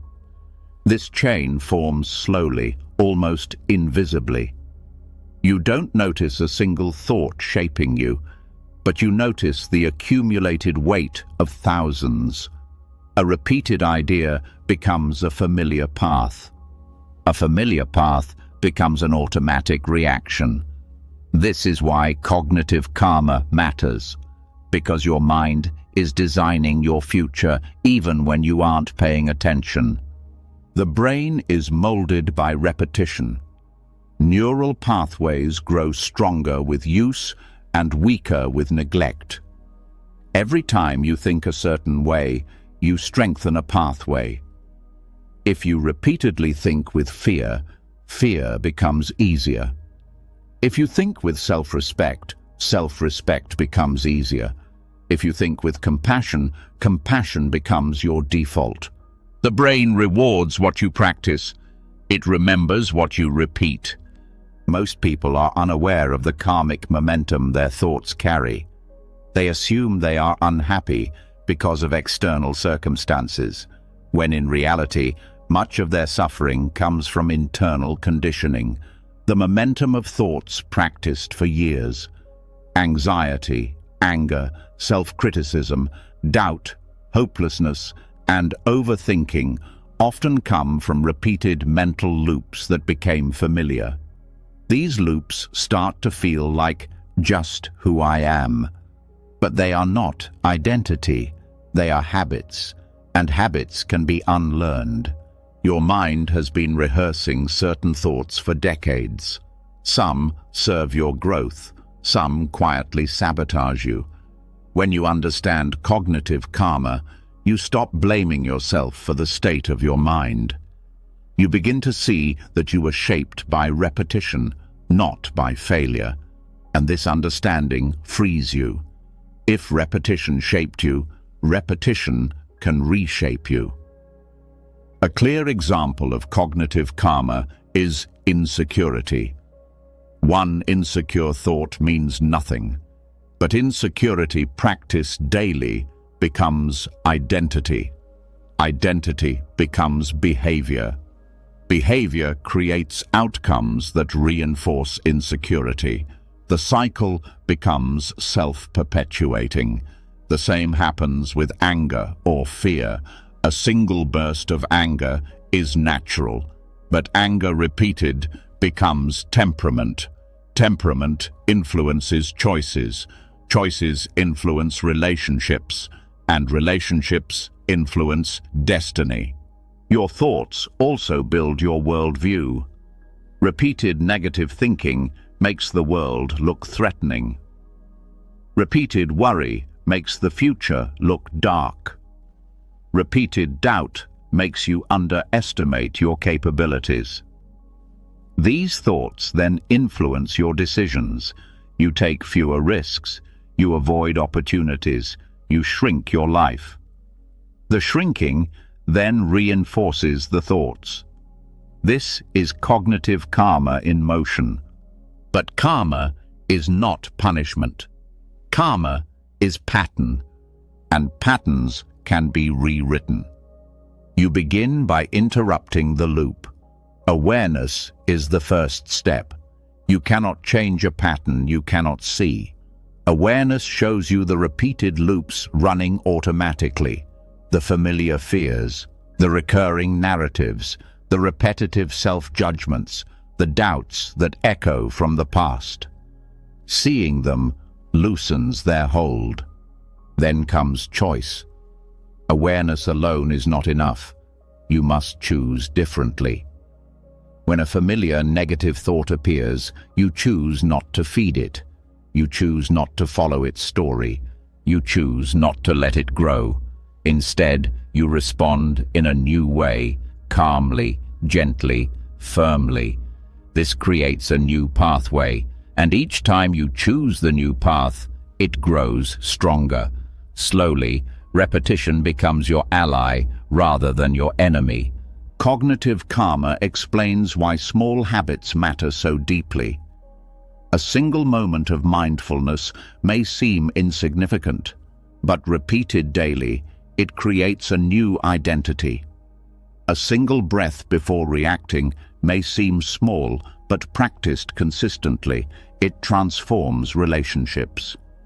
A single moment of self-kindness may seem trivial, but repeated often, it rewrites years of inner harshness. Thoughts influence behavior, and behavior shapes life.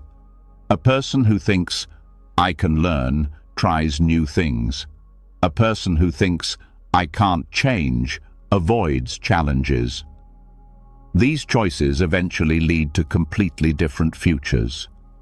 This is destiny, shaped by thinking.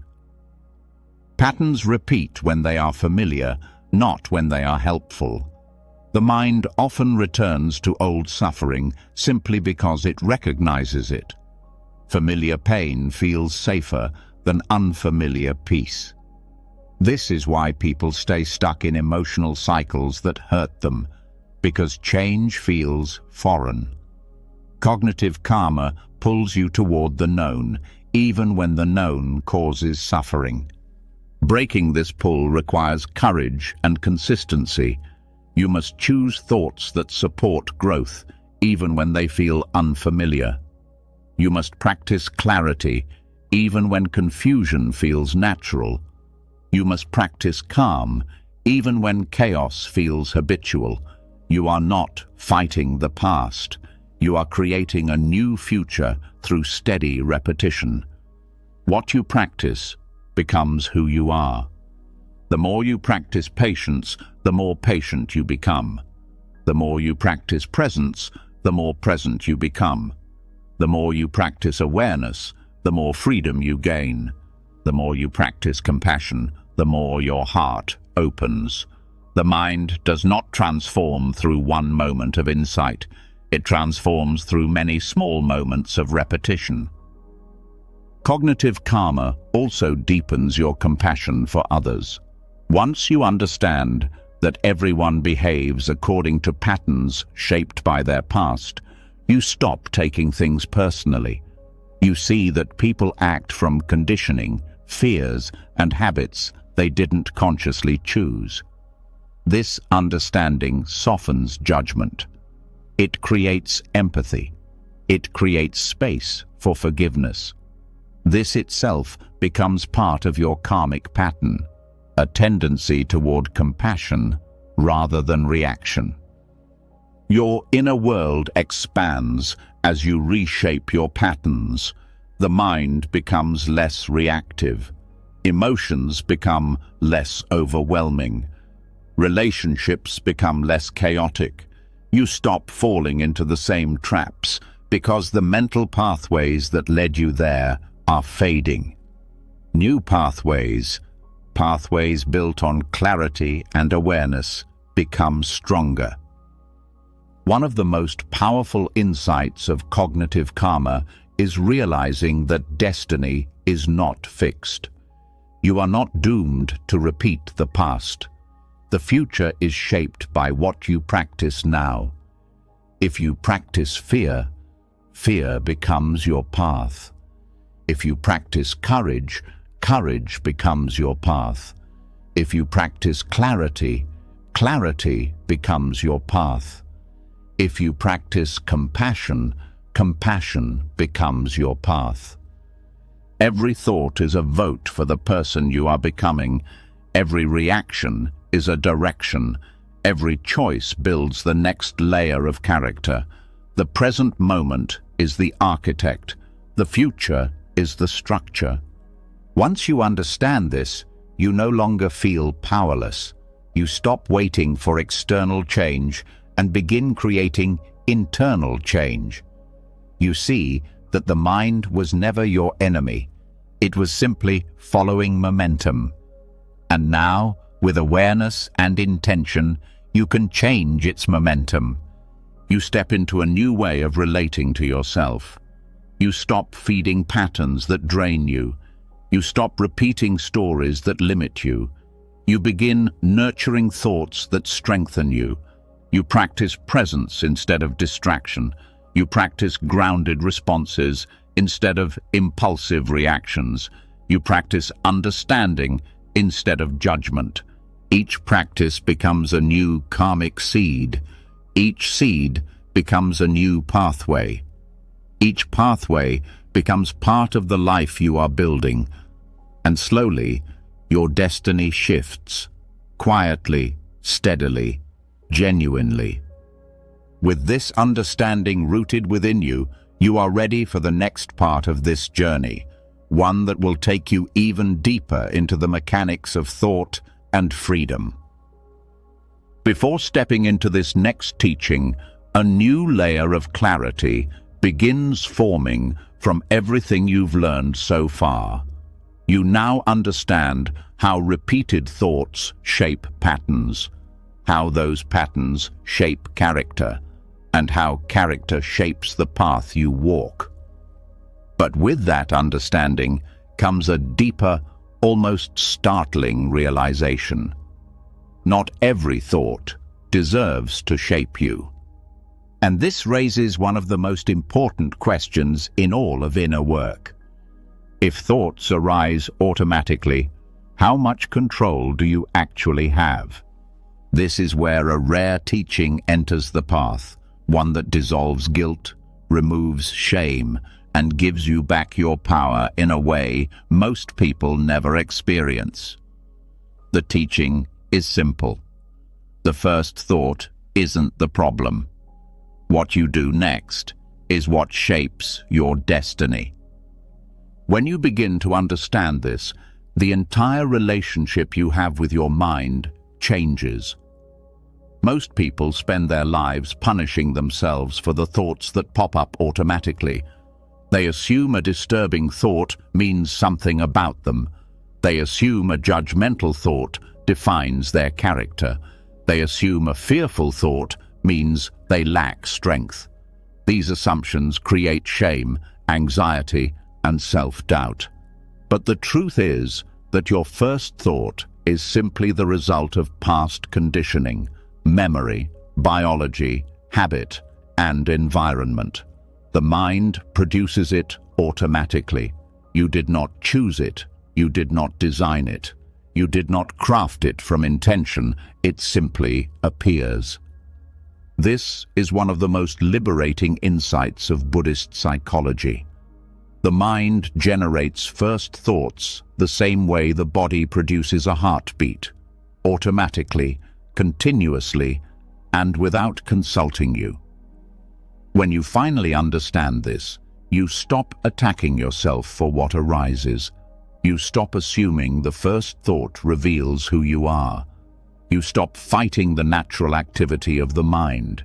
Instead, you turn your attention towards something far more important, the second thought. The second thought is where your freedom lives. The second thought is the moment you choose how to relate to what the mind produced. The moment you decide how to interpret it. The moment you decide whether to believe it, question it, observe it, or let it pass. The second thought is not automatic. It is conscious. It is intentional. It is your opportunity to shape your pattern rather than be shaped by it. Most suffering does not come from the first thought. It comes from the chain that follows. A negative thought becomes a story. The story becomes a spiral. The spiral becomes fear. The fear becomes avoidance. The avoidance becomes a habit, and the habit becomes your reality. But that entire chain grows only when you automatically follow the first thought with another identical one. When the second thought repeats the first, the pattern strengthens. When you interrupt the chain by choosing a different second thought, the pattern weakens. This is how liberation begins, not by controlling the first thought, but by mastering the second. The mind has been conditioned for decades. Every experience shaped the way it reacts. Childhood shaped it, trauma shaped it, society shaped it, culture shaped it, family shaped it, stress shaped it. Because of this, the first thought will often reflect old conditioning. If you grew up around fear, the first thought may be cautious. If you grew up around criticism, the first thought may be self-judging. If you experienced rejection, the first thought may be defensive. But none of these reveal your true nature. They reveal your history. The second thought reveals who you are becoming. When the first thought is fearful, the second thought can be calm. When the first thought is judgmental, the second thought can be understanding. When the first thought is harsh, the second thought can be gentle. When the first thought is anxious, the second thought can be grounding. The second thought is where wisdom enters. It is the moment where awareness steps in and says, "This thought arose from old conditioning, but I don't need to reinforce that conditioning anymore." This understanding removes the pressure to have a perfect mind. It removes the unrealistic expectation that spiritual growth means never having difficult thoughts. It removes the shame that people feel when their mind produces something unpleasant. Growth does not mean eliminating the first thought. Growth means changing your relationship to it. The first thought is the echo of the past. The second thought is the doorway to the future. When you master the second thought, you become the author of your internal world. The automatic patterns no longer control you. You stop reinforcing outdated beliefs. You stop feeding emotional loops. You stop repeating old pain. You stop strengthening patterns that no longer serve you. The second thought becomes a steering wheel, guiding the direction of your attention and your life. What makes this teaching so powerful is that it gives you immediate access to change. You don't need to wait until your mind becomes peaceful. You don't need to wait until fear disappears. You don't need to wait until doubt dissolves. You can act differently right now. You can choose your second thought right now. This is why this teaching is liberating. It empowers you instantly. Another part of this teaching is recognizing that the first thought often comes from instinct. Instinct is fast. It reacts before awareness arrives. It is shaped by survival, habit, and old memory. But instinct is not always helpful in modern life. The mind may detect danger in situations that are not dangerous. It may react defensively when safety is present. It may assume rejection when acceptance is available. The second thought corrects instinct. It replaces automatic reactions with conscious responses. This shift changes emotional patterns over time. When you consistently choose a wiser second thought, the first thought eventually begins to change too. Old conditioning weakens, neural pathways reorganize, emotional habits soften. The mind begins to mirror your conscious choices. This is how transformation happens, not through force, but through consistent redirection. The second thought is also essential for breaking cycles of guilt. Many people feel ashamed for thoughts they never chose. Guilt arises because they believe the thought reveals something about their morality or character. But when you understand that the first thought is simply automatic mental activity, guilt dissolves, shame dissolves. Only responsibility for the second thought remains, and this responsibility is empowering, not punishing. Mastering the second thought also strengthens emotional resilience. When a difficult emotion arises automatically, the second thought becomes your anchor. It allows you to stay grounded instead of being swept away by emotion. It helps you respond wisely instead of reacting impulsively. It helps you observe emotion instead of drowning in it. The second thought transforms emotional turbulence into emotional awareness. Another important aspect of this teaching is learning not to believe every first thought. Many first thoughts are interpretations rather than facts. They are assumptions rather than truth. They are guesses the mind makes based on past patterns. When the second thought steps in, you can question the assumption. You can check the interpretation. You can examine the truthfulness of the thought. This prevents misunderstandings, unnecessary fear, and distorted perception. The second thought also teaches patience. You learn to pause, to take a breath before reacting, to sit with the first thought without immediately following it. This pause is powerful. The pause is the space where awareness grows. The pause is where old patterns break. The pause is where clarity enters. Without the pause, the first thought controls everything. With the pause, the second thought becomes possible. Over time, the second thought becomes an internal habit. It becomes a natural response. The moment a thought arises, awareness follows. The moment emotion surfaces, wisdom follows. The moment judgment appears, compassion follows. This begins to feel effortless. The second thought becomes part of your character. It becomes part of your karmic stream. It becomes the new force shaping your destiny. Understanding this teaching also reduces inner conflict. You stop fighting the mind for having thoughts. You stop fearing your own mental activity.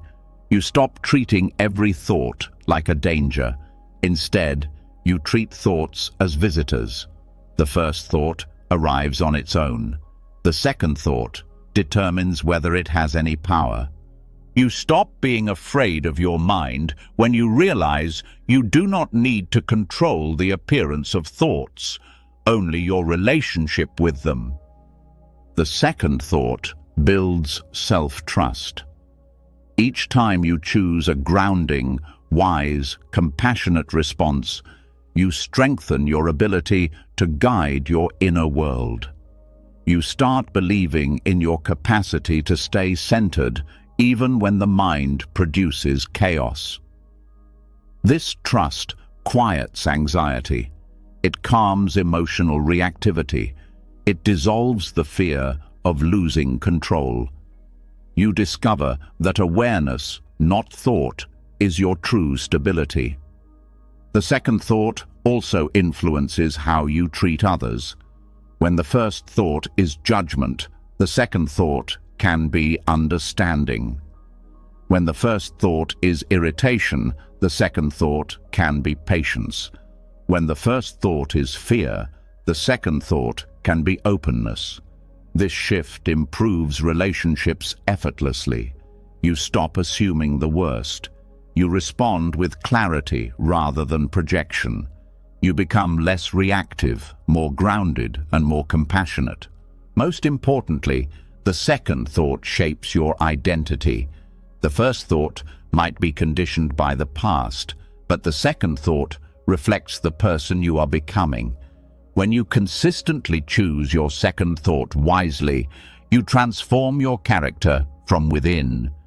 You become less ruled by conditioning and more aligned with intention. You shift from automatic patterns to conscious living. This teaching shows you where your true power resides, not in forcing the mind to be perfect, but in choosing your response wisely. The first thought arises. The second thought defines your path.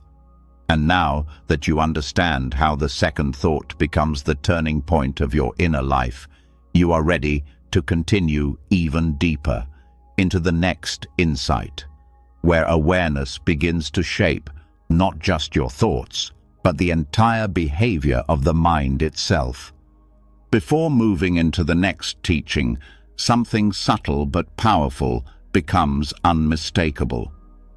You've now seen how the first thought arises on its own, shaped by old conditioning, while the second thought holds the key to freedom. But as you begin choosing wiser second thoughts, another realization starts to form beneath the surface. Something is watching all of this. Something notices the first thought. Something chooses the second. Something stands behind the mental activity itself, steady and unmoved. And once you notice this something, your entire relationship with the mind begins to shift in a way that feels almost otherworldly. Because if there is an inner observer watching thoughts appear and disappear, then you are not the thoughts. You are the awareness behind them. This opens the doorway to one of the most transformative teachings in Buddhism. Thoughts change their behavior simply by being observed. Awareness itself becomes the catalyst for transformation. What follows is a deep exploration of how the observer's gaze shifts the entire stream of thoughts, not through effort, not through force, but through presence. Thoughts behave differently when they are observed. This is one of the most profound and surprising truths of the inner world. Left unobserved, thoughts flow automatically, driven by conditioning, habit, and emotion. They rise in chains, pulling one another upward, creating loops, spirals, and reactions. But the moment awareness turns toward them, the stream changes. Thoughts slow down, lose intensity, and become less convincing. Awareness disrupts the automatic flow. This is similar to a principle observed in quantum physics. When a particle is measured, it behaves differently. The act of observing changes the outcome.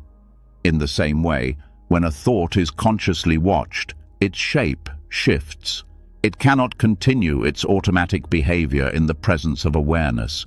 It becomes transparent, quiet, and less intrusive. This effect happens because thoughts rely on unconscious engagement to maintain their force. When you are unaware, thoughts move freely. They hook your attention. They grow stronger. They create emotional reactions without your permission. Awareness breaks this process. Awareness creates distance between thought and identity. Thought loses its grip. The observer's gaze introduces separation, an inner gap between you and the mind. This gap is not empty. It is spacious, calm, and clear. Within this space, thoughts lose their power to dictate your emotions. They no longer feel like commands. They no longer feel like truths. They begin to appear as simple mental events. This simple shift is the beginning of mastery. Observation also reveals that thoughts are far more fleeting than they appear. What once felt heavy suddenly appears quick and unstable, like a flicker of light. Awareness shows you how rapidly thoughts come and go. The mind may produce hundreds of thoughts in minutes, yet most vanish without leaving any trace. It becomes obvious that thoughts only become powerful when you give them attention. When the observer watches a thought, the thought cannot escalate. It cannot drag you into a story. It cannot create a spiral. Awareness interrupts momentum. It dissolves emotional charge. Most of the suffering created by thoughts relies on unbroken momentum, the chain reaction from one idea to the next. Observation breaks this chain. A watched thought loses energy. This is why awareness is one of the most powerful tools for inner transformation. You do not need to change the content of thoughts. You do not need to fight them. You do not need to suppress them. You simply watch. Watching turns the mind transparent. The transparency dissolves the illusion of solidity. As you observe thoughts more often, you begin noticing patterns you never saw before. You may see that your mind repeats certain fears out of habit. You may see that certain thoughts only arise when you feel certain bodily sensations. You may see that some thoughts belong to childhood memories rather than the present moment. You may see that the mind produces thoughts that contradict each other within minutes. Observation exposes the mind's inconsistencies. This exposure weakens identification. When you see that your mind produces contradictory opinions, varying emotions, and shifting interpretations, you begin to understand that thoughts cannot accurately define you. They are too unstable, too inconsistent, too reactive. This understanding reduces attachment to thoughts. You stop believing everything your mind says. The observer's gaze also reveals the mind's impulsiveness. Thoughts often arise from emotional states, not from truth. Fear triggers fearful thoughts. Sadness triggers self-limiting thoughts. Anger triggers reactive thoughts. Excitement triggers overly optimistic thoughts. When you watch the rise and fall of thoughts, you begin to see how emotions influence them. This clarity weakens automatic emotional reactivity. Awareness slows thought speed. When you observe the mind closely, the stream becomes less chaotic. There are more pauses between thoughts. The space between them becomes noticeable. These pauses are important. They allow you to breathe, process, and choose response. The pauses are where freedom grows. Another important effect of the observer's gaze is that it exposes the difference between thought content and emotional tone. Many people confuse the two. They think the thought created the emotion, when often the emotion was already present, and the thought simply attached itself to it. Observation separates the two. You begin to see that many thoughts are just mental shadows of emotional states. When you see this clearly, you stop believing the thought and start addressing the emotion instead. The observer's gaze also teaches you how to remain steady in the presence of discomfort. Normally, uncomfortable thoughts trigger an urge to escape. Observation trains you to stay with experience without running. This builds resilience. You learn to endure emotional storms without collapsing into them. Awareness becomes an anchor. As you observe, you also begin noticing that some thoughts come with physical sensations. Fear may tighten the chest. Sadness may sink in the stomach. Anxiety may rise in the throat. Observation shows you the connection between thought, emotion, and body. This understanding allows you to respond holistically. Instead of trying to change the thought alone, you relax the body. When the body softens, the thought loses power. Observation transforms the way you speak to yourself. You begin hearing your internal dialogue clearly.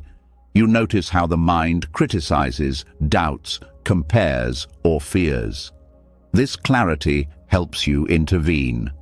You start redirecting harsh self-talk into supportive awareness. Over time, the mind becomes gentler because the observer refuses to feed cruelty. Observation also reveals your inner narratives, the stories your mind repeats about who you are, what you deserve, and what you're capable of. These narratives shape your self-image. When you observe them without identifying with them, they begin to lose influence. You start to see them as old programs rather than truths. Once you see that a narrative is just a thought pattern, you gain the power to rewrite it. One of the most transformative aspects of the observer's gaze is how it changes your relationship to intrusive thoughts. When you observe an intrusive thought calmly, it cannot grow. It cannot pull you into fear. It cannot convince you that it means something about you. The observer sees that the thought is just an event. This neutralization dissolves its intensity. Over time, intrusive thoughts become less frequent because they no longer receive emotional fuel. Observation also reveals which thoughts are useful and which are unnecessary. Useful thoughts help you solve problems, plan, or understand. Unnecessary thoughts repeat without purpose, drain energy, and create worry. Observation helps you differentiate between the two. When you learn to recognize an unhelpful thought immediately, you save yourself from hours of mental noise. This increases clarity. Another important discovery is that the mind becomes more peaceful simply because you are watching it. Awareness discourages the mind's chaotic tendencies. The mind becomes more orderly. Thoughts feel less urgent. Emotional spikes become shorter. The overall mental environment becomes calmer. Observation also teaches you that the mind does not need your interference. Thoughts appear and disappear naturally when you stop meddling. Many people believe they must forcefully manage the mind. But when you observe without interfering, the mind begins organizing itself. Thoughts resolve. Emotions settle. Clarity returns. Non-interference is often more effective than control. The observer's gaze shows you that awareness is not the same as attention. Attention focuses on objects, thoughts, sensations, sounds. Awareness holds everything without focusing tightly on anything. Awareness is spacious. It allows thoughts to come and go freely. This spaciousness weakens attachment. As you practice observing, awareness becomes your home. Thought becomes the visitor. The roles reverse. Before, you felt like the mind was your master. Now, you become the witness. When awareness becomes primary, thoughts lose their authority. This shift profoundly affects daily life. You become less reactive. You become more patient. You become more emotionally stable. Stressful situations feel manageable because you have an internal vantage point that is untouched by external chaos. This stability allows you to respond with wisdom rather than instinct. Observation also changes your behavior. You become more intentional. You become more authentic. You stop acting from unconscious patterns. You start acting from clarity. Your choices become aligned with your values rather than your fears. As the observer strengthens, the mind becomes a tool rather than a ruler. You use thoughts when necessary and let them go when unnecessary. This is mental freedom. This is psychological liberation. This is what ancient Buddhist teachings have always pointed toward, the realization that you are the awareness behind the mind, not the activity within it. And now that this understanding begins to settle, you're prepared to move into the next layer of wisdom, a deeper training that teaches you how to let go in the smallest moments, hundreds of times a day, turning awareness into a living practice rather than a concept. Before moving forward, the insight from the previous teaching settles even deeper. You've now seen how watching a thought changes its path, how awareness softens old patterns, and how the simple act of observing brings clarity and calm. From this clarity comes a new realization, quiet, gentle, and powerful. If awareness can weaken a thought just by noticing it, then letting go becomes the next natural step. Not in dramatic moments, not in rare breakthroughs, but in tiny moments scattered through your day.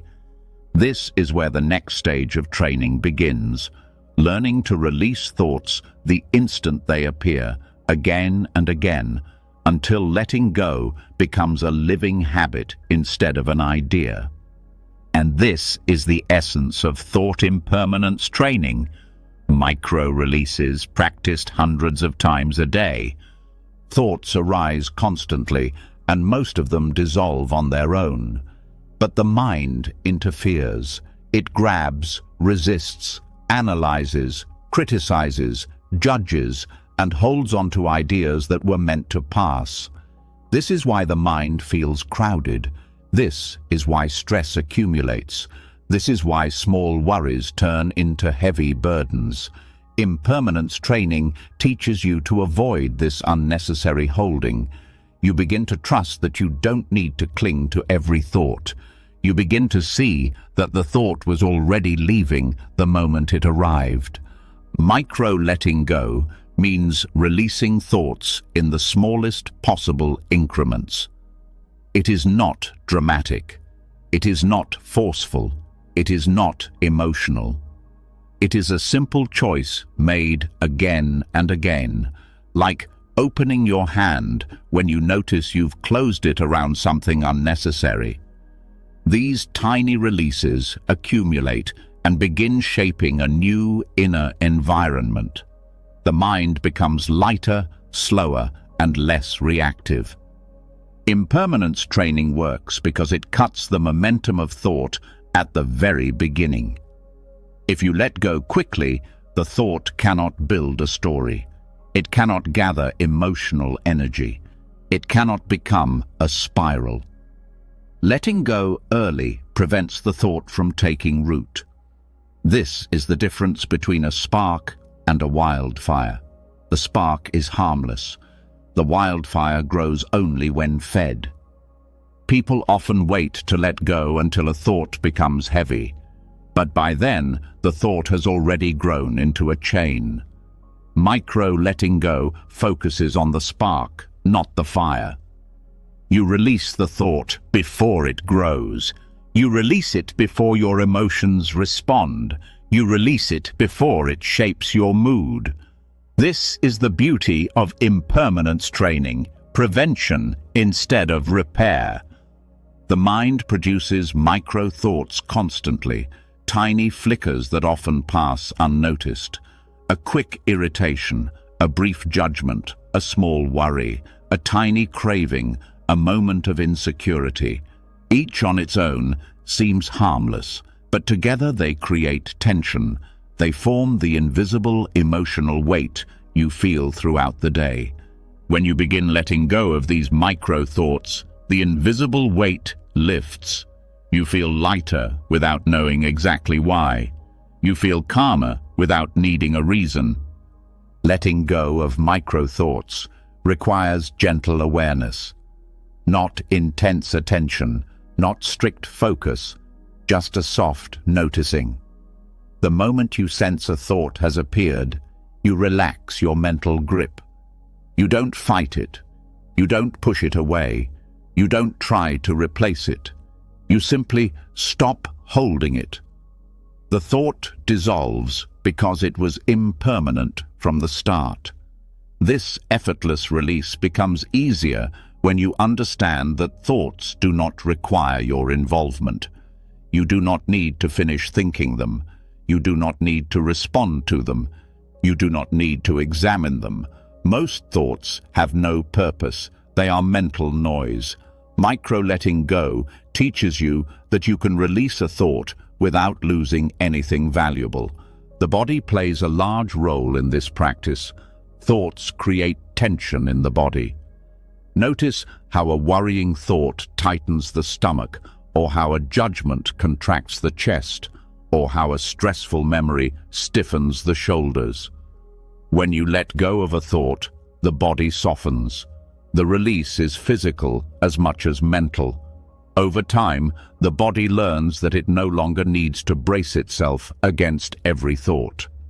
Muscles unwind, breathing deepens, the nervous system calms, impermanence becomes embodied. Repeating this process dozens, then hundreds of times a day builds a new kind of mind. You stop accumulating tension. You stop carrying unnecessary thoughts. You stop letting small annoyances become big problems. You stop rehearsing fear. You stop reliving old pain. Thought comes, thought goes, and you remain free. Micro-letting go also transforms emotional patterns. Emotions become lighter because you no longer feed them mental commentary. Anger fades faster because you don't replay the story. Sadness softens because you don't attach meaning to it. Anxiety weakens because you don't follow every fearful idea. Your emotional life becomes more fluid and less restrictive. This practice also reveals how many thoughts arise from habit, not truth. A thought appears simply because the mind is used to producing it. When you let go of it immediately, you start weakening the habit. You stop reinforcing old pathways. This allows new mental patterns to emerge naturally. Impermanence training is also a powerful antidote to rumination. Rumination needs time and fuel. It needs attention.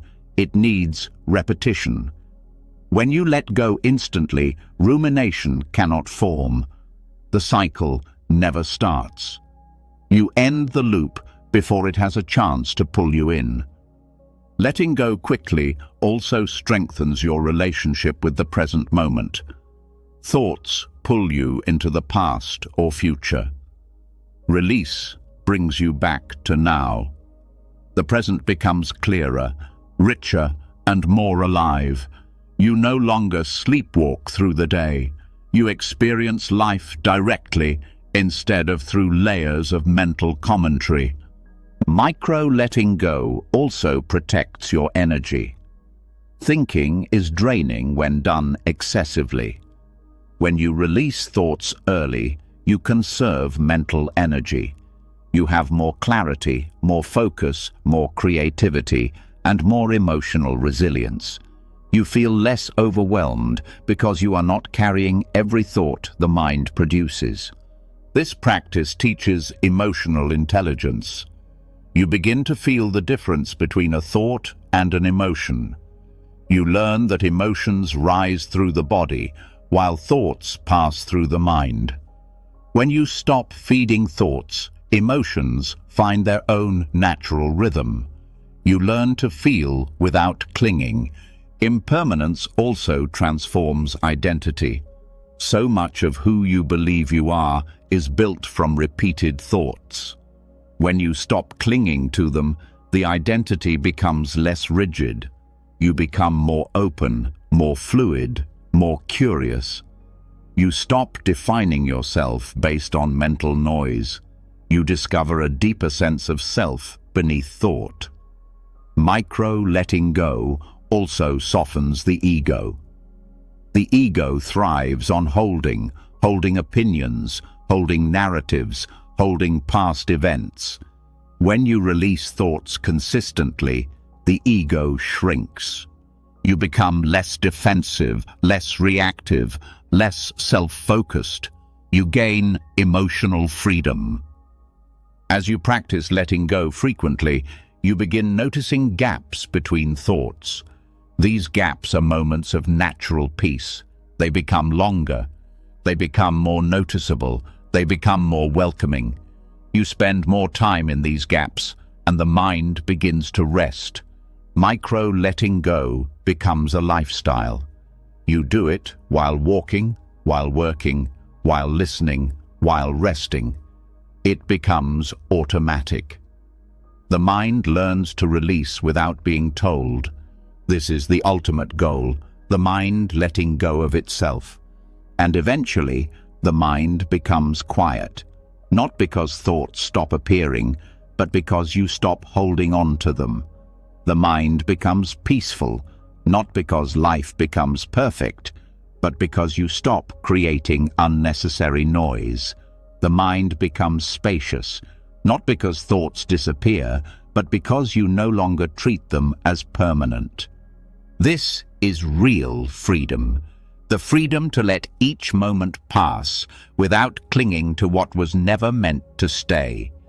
And now that you've learned how to let go in small moments, again and again, you are ready to move deeper into the next teaching, where you begin to examine which thoughts you continue to invite and why your inner home feels crowded even when the mind is quiet.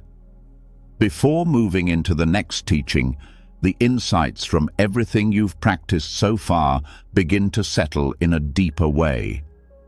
You've learned how thoughts dissolve when observed, how micro-letting go lightens the mind, and how awareness interrupts the automatic momentum of mental patterns. But as the mind becomes clearer, something unexpected begins to reveal itself in the background. Even with all the letting go, certain thoughts return again and again. They arrive at familiar times. They carry familiar tones. They behave like old acquaintances who know exactly when to knock. And this raises a question you can no longer ignore. If thoughts are temporary, why do some feel permanent? Why do some patterns keep slipping back into your awareness, even when you've released them hundreds of times? This next teaching explores that very question. It reveals an overlooked truth about the inner world. You keep hosting certain types of thoughts, often unconsciously, and these repeated guests shape the emotional climate of your mind.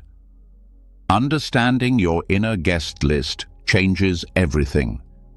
Your mind does not select thoughts randomly. It returns to certain thoughts because something inside you repeatedly invites them back. This invitation is not a conscious choice. It is an emotional pattern, a familiar belief, a conditioned habit, or a lingering wound.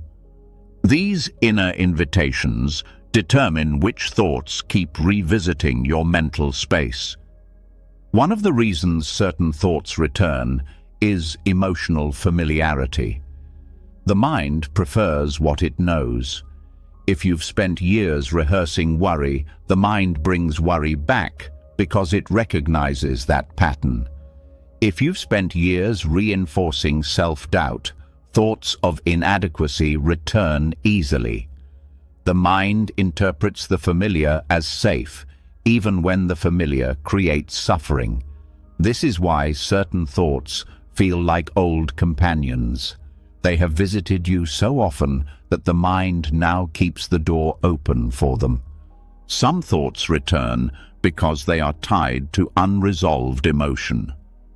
When an emotion hasn't been fully processed, the mind expresses the residue through recurring thoughts. If grief remains frozen inside, the mind repeatedly surfaces memories associated with loss. If anger hasn't been healed, the mind replays situations where you felt wronged. If fear has been stored in the body, the mind generates scenarios that echo that fear. The recurring thought is not the true issue. It is the messenger for the buried emotion.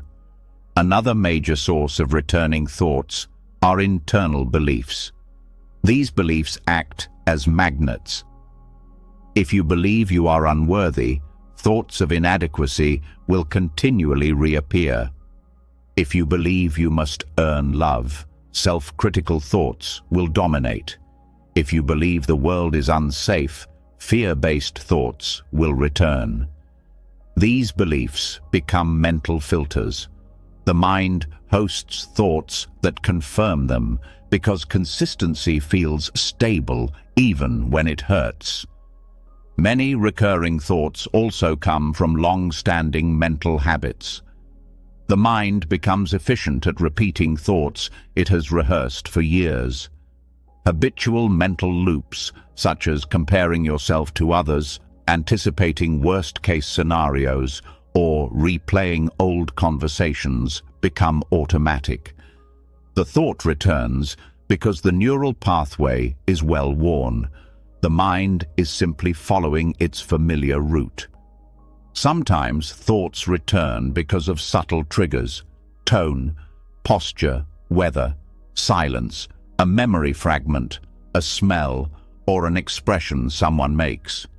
These triggers activate old thought chains instantly.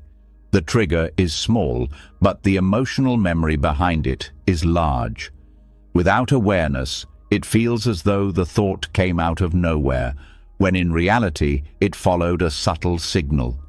Your mind can also feel crowded because you unknowingly feed certain thoughts with attention. When you analyze a thought repeatedly, you deepen its roots. When you resist it aggressively, you strengthen it. When you fear it, you energize it. Even arguing with a thought reinforces it. Your reaction becomes an invitation. The thought learns that it will receive energy simply by appearing. Some thoughts stay because you use them as protective mechanisms. People often cling to worry because they believe it prepares them. They cling to self-criticism because they think it prevents failure. They cling to imagining worst-case scenarios because they believe it shields them from disappointment. These thoughts return because part of you believes they serve a purpose, even though they cause exhaustion. Thoughts also return when a story in your life remains incomplete. Unanswered questions, unresolved conflicts, or unspoken emotions create open loops in the mind. The mind revisits these loops in an attempt to finish what was left unfinished. The thought persists because the story behind it has not yet been closed. The inner guest list becomes even clearer during stressful moments. Stress exposes your core mental patterns. When overwhelmed, the thoughts that return are the ones that have shaped your life: fear, doubt, comparison, guilt, resentment, or helplessness. These thoughts rise quickly because stress weakens the mental filters that normally keep them quiet. As you continue practicing micro-letting go, you begin to recognize these patterns more clearly. You start noticing the thoughts that return the most. You see their emotional flavor. You sense the belief behind them. You feel the body's response. You understand their rhythm. This awareness is transformative. Once you see the pattern, you stop feeling blindsided. The thought is no longer a surprise. It is a familiar guest you can greet calmly and release gently. Understanding your inner guest list also reveals unmet emotional needs. Some thoughts return because they express an unspoken longing, perhaps for safety, love, connection, clarity, or rest. When those needs remain ignored, the thoughts persist. The mind uses them as signals, asking you to pay attention to something deeper. When you meet the need directly, the thought no longer has a reason to return. These recurring thoughts also shape the emotional atmosphere of your inner world. Hosting fear repeatedly creates an anxious environment. Hosting self-criticism creates a hostile inner home. Hosting resentment creates a tense one. Hosting compassion, understanding, and patience creates a soft and peaceful environment. You are not helpless in this process. You are the one deciding which thoughts set the tone of your inner space. The inner guest list is also tied to identity. Thoughts that support your identity, whether healthy or unhealthy, are the ones that return the most. If you see yourself as someone who must always be strong, thoughts that suppress vulnerability appear often. If you identify as the responsible one, thoughts about fixing others' emotions return. Identity shapes invitation. Change the identity, and the invited thoughts change. Narratives also influence which thoughts return. If your internal story is, "I am a failure," the mind hosts thoughts that confirm that story. If your story is, "I can't trust people," thoughts of doubt return constantly. Narratives act as mental walls, and the thoughts that match the walls stay inside. Understanding your narrative allows you to rewrite the script and change which thoughts belong in your mental home. Sometimes, recurring thoughts represent loyalty to the past. You may still carry thought patterns that once helped you survive. You may still echo things you learned from parents, environments, or painful experiences. These thoughts return not because they help you now, but because they were engraved deeply in earlier years. Awareness allows you to thank these thoughts for their past purpose and release them from your present. Over time, as the inner guest list becomes clearer, you gain the power to become a conscious host. You no longer passively accept every thought. You develop mental boundaries, not through rejection, but through understanding. You begin to choose which thoughts are worth your time. You begin to allow thoughts that nourish you, guide you, strengthen you. You begin releasing thoughts that drain you, frighten you, or distort your sense of self. Your inner world becomes less crowded. There is more space, more peace, more clarity. You feel less overwhelmed. The emotional atmosphere softens. You become familiar with your patterns and no longer fear them. You understand the roots of your thoughts, which dissolves their power. And now that you've begun recognizing the recurring thoughts you continue to host, you are ready for the next step, learning how to pause long enough to dissolve their momentum before they take hold.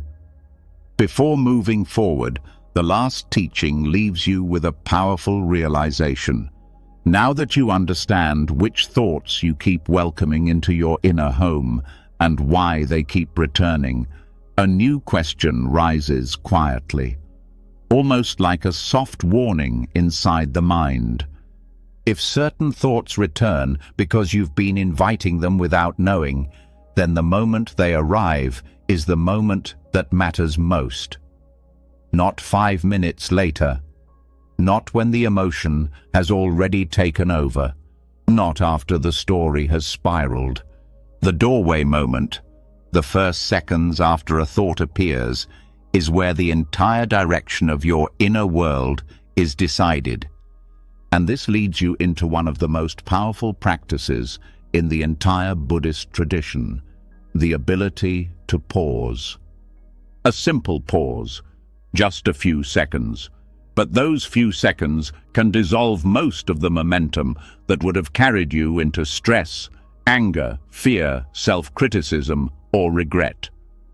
This is the Dharma of delay, the art of waiting just long enough to stop negative patterns before they grow.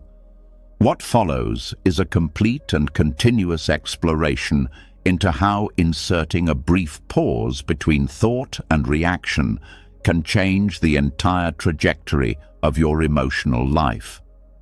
Reactivity is one of the most deeply conditioned patterns in the human mind. Thoughts arise quickly, and the body reacts even faster.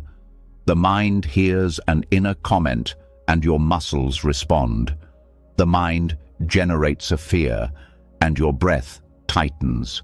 The mind offers a judgment, and your mood shifts instantly. Most people are not reacting to life. They are reacting to their thoughts about life. And because these reactions happen so quickly, they feel automatic. The Dharma of delay disrupts this automatic chain. When you pause for a few seconds after a thought appears, you interrupt the momentum. You create a space where awareness can enter. You create a small gap between the thought and your reaction. And inside that gap, transformation begins. A reaction is not inevitable. It only feels inevitable because it happens fast. The mind moves in milliseconds. Emotion follows in seconds. Behavior follows in minutes.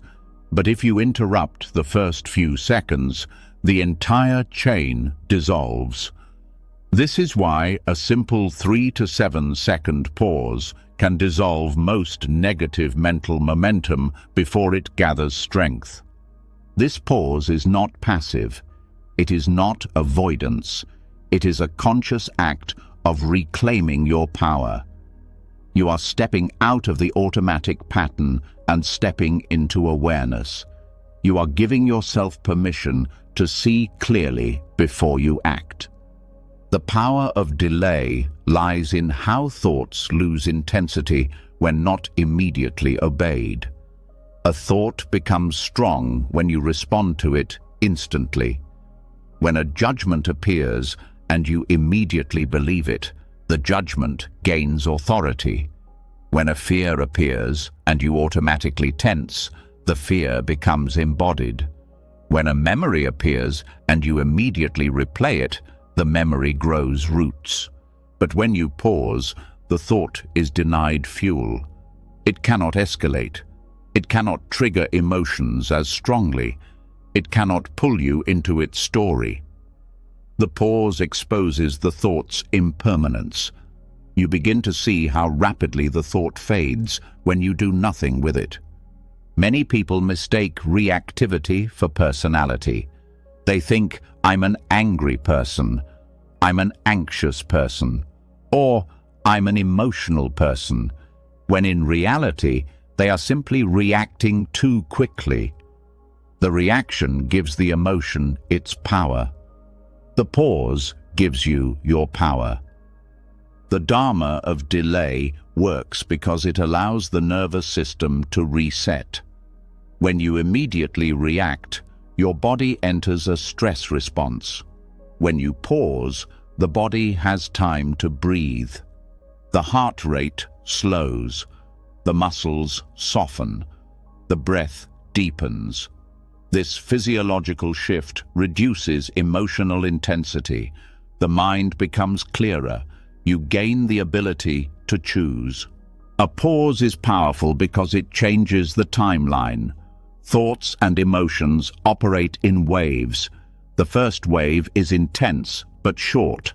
If you react quickly, the wave amplifies. If you wait, the wave collapses on its own. Most emotional storms dissolve if you allow them to rise and fall naturally without intervening. The pause also prevents misinterpretation. When a strong emotion arises, the mind often creates a story to explain it. They don't care about me. I'm failing. Something terrible will happen. But the story is rarely accurate. The story is simply the mind trying to justify the emotion. When you pause, you give the emotion time to settle before the mind creates a narrative. This prevents countless misunderstandings. Another important aspect of delay is how it strengthens self-control. Each time you wait before reacting, you reinforce the part of you that is aware. Awareness becomes stronger. Impulse becomes weaker. Over time, the impulse fades because it is no longer rewarded with immediate action. The Dharma of delay is also deeply related to karma. Karma is not punishment, it is momentum. Reactivity strengthens old karma. Delay weakens it. When you pause, you stop adding energy to old patterns. You break the karmic momentum. This is how internal cycles dissolve, not through force, but through interruption. The pause also protects relationships. Most conflicts are born in the first seconds of reactivity. A sharp comment, a defensive tone, a quick assumption. These moments create damage. When you pause, you give yourself a chance to respond with clarity rather than emotion. You choose understanding over impulse. This simple shift can prevent arguments, heal trust, and deepen connection. Delay also brings humility. It shows you how quickly the mind jumps to conclusions, how easily it misreads situations, and how often emotions distort perception. The pause gives you time to question whether the first reaction is true. Most of the time, the first reaction is emotional, not factual. Delay lets you see the difference.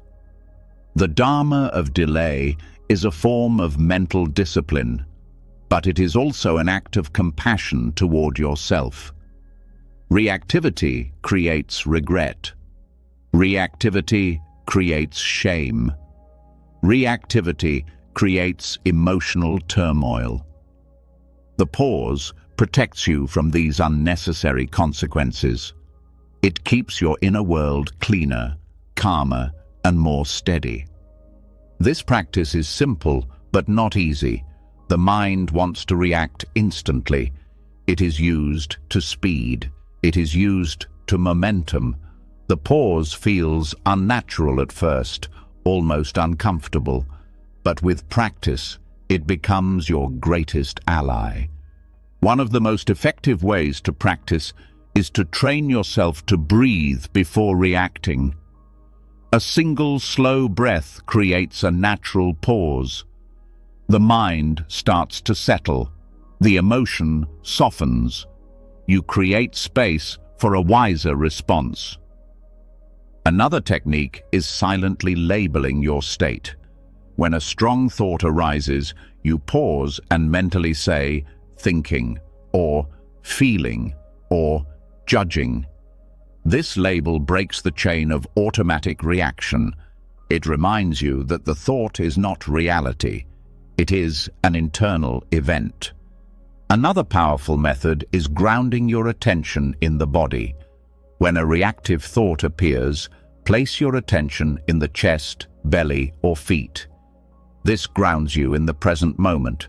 It interrupts the thought's momentum and gives your body a chance to settle. The pause also brings deeper clarity about your thought patterns. When you wait before reacting, you begin to see which thoughts rise most strongly.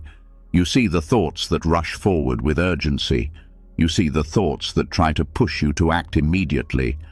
These urgent thoughts are usually the ones driven by fear, insecurity, or old wounds. When you delay, you expose their source. Over time, the pause begins to happen naturally. The moment a strong emotion rises, awareness steps in automatically. The chain of reaction grows weaker. The emotional storm becomes less intense. The mind becomes more stable. This natural pause is a sign of spiritual maturity. Delay also builds trust in your inner strength. Each time you choose not to react automatically, you prove to yourself that you are capable of self-mastery. You feel less controlled by emotion. You feel more anchored. You feel more confident in your ability to remain steady even in difficult moments. The Dharma of delay transforms your relationship with fear. Fear thrives on immediacy. It pushes you to act without thinking. It creates urgency. When you pause, you disrupt fear's rhythm. You deny it the instant reaction it depends on. Fear weakens when delayed. The same is true for anger. Anger rises sharply but fades quickly when not fueled. A pause breaks the cycle. It gives anger no direction, no target, and no story to follow. The emotion loses force. What felt overwhelming becomes manageable. Delay is also a powerful tool for dissolving desire. Many impulses become problems only because they are acted upon too quickly. A pause creates enough space to examine whether the desire is real or momentary. Most cravings fade when given a few seconds. The pause strengthens your long-term goals. Reactivity serves short-term emotion. Delay serves long-term clarity. When you pause, you reconnect with your deeper values instead of acting from the heat of the moment. Over time, the pause becomes a refuge. When life feels overwhelming, you take a moment. When someone triggers you, you breathe. When fear rises, you give it space. When doubt appears, you wait. This waiting creates peace. It creates control. It creates freedom. Eventually, the mind learns that not every thought requires a reaction. Not every emotion requires a response. Not every impulse requires movement. This understanding fundamentally rewires your relationship with your internal world. This is the power of delay. It transforms inner chaos into inner order. It turns storms into passing waves. It gives you time to choose who you want to be instead of reacting from old patterns. And now that you understand the strength hidden in these small pauses, you are ready to step into the next teaching, one that reveals how excessive thinking drains your energy and how to reclaim your inner vitality. Before moving into the next teaching, the last lesson leaves you standing at an important doorway. You now understand the power of a simple pause, how waiting just a few seconds can dissolve emotional momentum, weaken old patterns, and return control to your awareness. But once you begin pausing, something else becomes painfully obvious. The mind is tired. Not tired in a casual way, but drained on a deeper level, a level you can feel in your chest, in your breath, in your ability to focus, even in your motivation to live fully. And this exhaustion raises a new question, one that most people never ask. Where is all your inner energy going? Why do you feel mentally worn out even on days when nothing big happened? Why does your spirit feel heavy even after hours of rest? This next teaching dives into a truth rarely discussed but deeply felt. Overthinking consumes your life force. In Buddhist and Taoist psychology, this life force is known as qi, and your thoughts, especially repetitive ones, are one of the biggest drains on it. What follows is an extensive exploration of how excessive thinking drains your energy, weakens your spirit, and limits your potential, and how to reclaim the vitality your mind has been stealing from you for years. One of the most overlooked facts of inner life is that thinking uses energy. The mind is not an abstract machine floating in nothing. It is a living process deeply connected to your nervous system, breath, emotions, and body. Every thought you produce triggers a physical response. Every mental loop consumes biological resources. Every worry drains your vitality. Thinking is not free, it costs something. In Buddhism, the mind is compared to a fire. If it burns too fast, the fuel is consumed quickly. If it burns slowly, the fire lasts. Overthinking is like throwing too much wood onto the fire at once. The flame becomes chaotic, uncontrolled, and exhausting. Eventually, the fire weakens because the fuel runs out. And this is exactly what happens when thinking becomes excessive. Your inner fuel, your qi, is drained. Qi is not mystical imagination. It refers to the natural life energy that animates your body and mind. It is what gives you clarity, presence, emotional strength, and vitality. When qi is strong, you feel grounded, alive, focused, and centered. When qi is low, you feel anxious, foggy, restless, and drained, no matter how much sleep you get. Overthinking is one of the fastest ways to weaken qi. Thinking burns energy. Overthinking burns vital energy. The body treats constant thinking the same way it treats constant physical tension, as a form of chronic stress. Stress activates the nervous system, it accelerates the heart, it tightens the breathing, it drains the body's reserves. This is why you can sit still all day and still feel exhausted, because thinking itself consumes your inner stamina. Repetitive thoughts exhaust qi because they keep the mind stuck in a loop. The mind never rests. The nervous system never settles. The breath remains shallow. Muscles remain slightly contracted. The digestive system becomes tense. The body is forced into a low-level survival mode simply because thought activity is constant. Every moment spent worrying, analyzing, predicting, or replaying drains your inner resources. Taoist psychology explains that qi flows where attention goes. If your attention is consumed by internal noise, your energy is trapped in the mind. When energy rises too much into the head, the body becomes weak, the emotions become unstable, and the spirit becomes cloudy. This is why overthinkers often feel disconnected from their bodies. Their energy never descends. It becomes stuck above the shoulders, swirling endlessly in the mind. One of the biggest drains on qi is imagined scenarios. The mind creates endless possibilities, most of which never happen, but your body reacts as if they are happening right now. If you think about danger, your body activates fear. If you think about rejection, your body tightens. If you think about failure, your chest sinks. Each imagined scenario drains qi because your body cannot distinguish thought from reality. Worry is another major leak. Worry is repetitive thinking layered with emotional tension.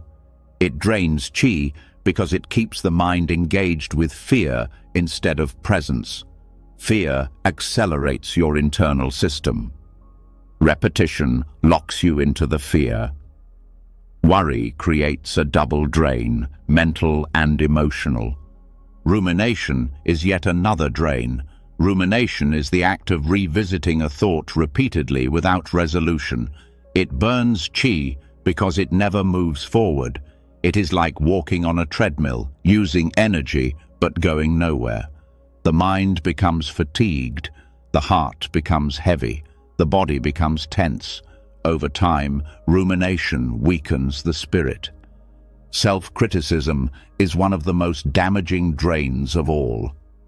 Negative thinking consumes qi at a rapid rate because it combines cognitive activity with emotional pain. Every harsh inner comment pulls energy from the heart area.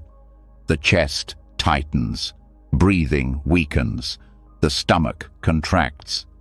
This is why self-criticism feels physically painful. It steals qi directly from your emotional center. Another major drain is mental multitasking. Jumping between tasks, checking notifications, thinking about multiple things at once, and constantly switching attention depletes qi far faster than focused attention. The mind becomes scattered. Scattered attention creates scattered energy. Scattered energy creates exhaustion. Comparison is also energetically expensive. When you compare yourself to others, your mind enters judgment, insecurity, envy, or longing, all of which drain emotional energy. Comparison forces the mind to measure constantly. This constant evaluation consumes your vitality. It weakens your sense of self. It pulls you out of your center. Overthinking drains qi because it blocks natural energy cycles. Qi is supposed to move rhythmically, flowing through the breath, circulating through the body, settling into the lower belly where your energetic reservoir lies. When thinking is excessive, qi cannot descend. It stays stuck in the upper body, creating headaches, tension, anxiety, and emotional instability. Taoist teachings describe this as energy rising without grounding.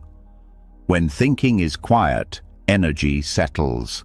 When thinking is loud, energy rises.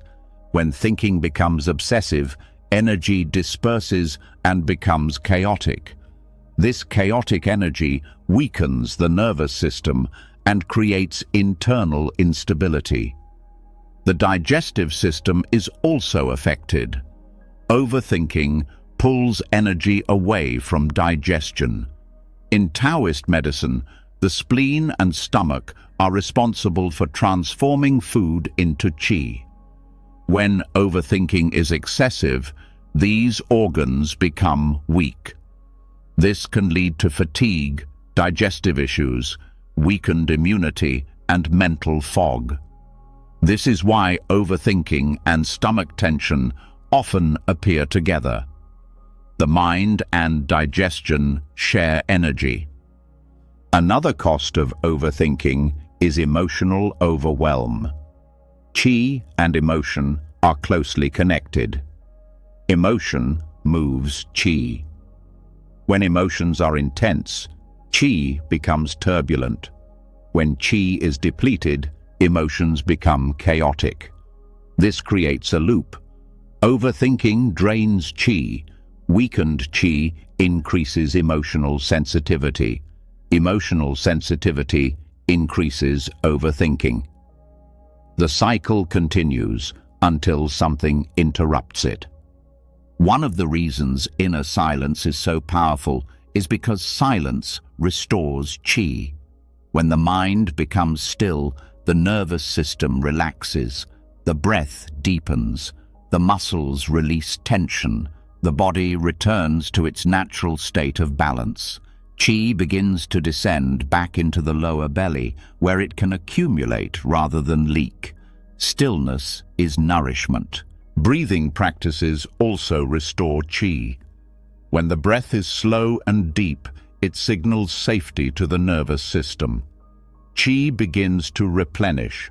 The mind calms, thinking slows, the body receives more oxygen, the heart rate stabilizes. This is why one deep breath can stop a spiral. It interrupts the energy drain.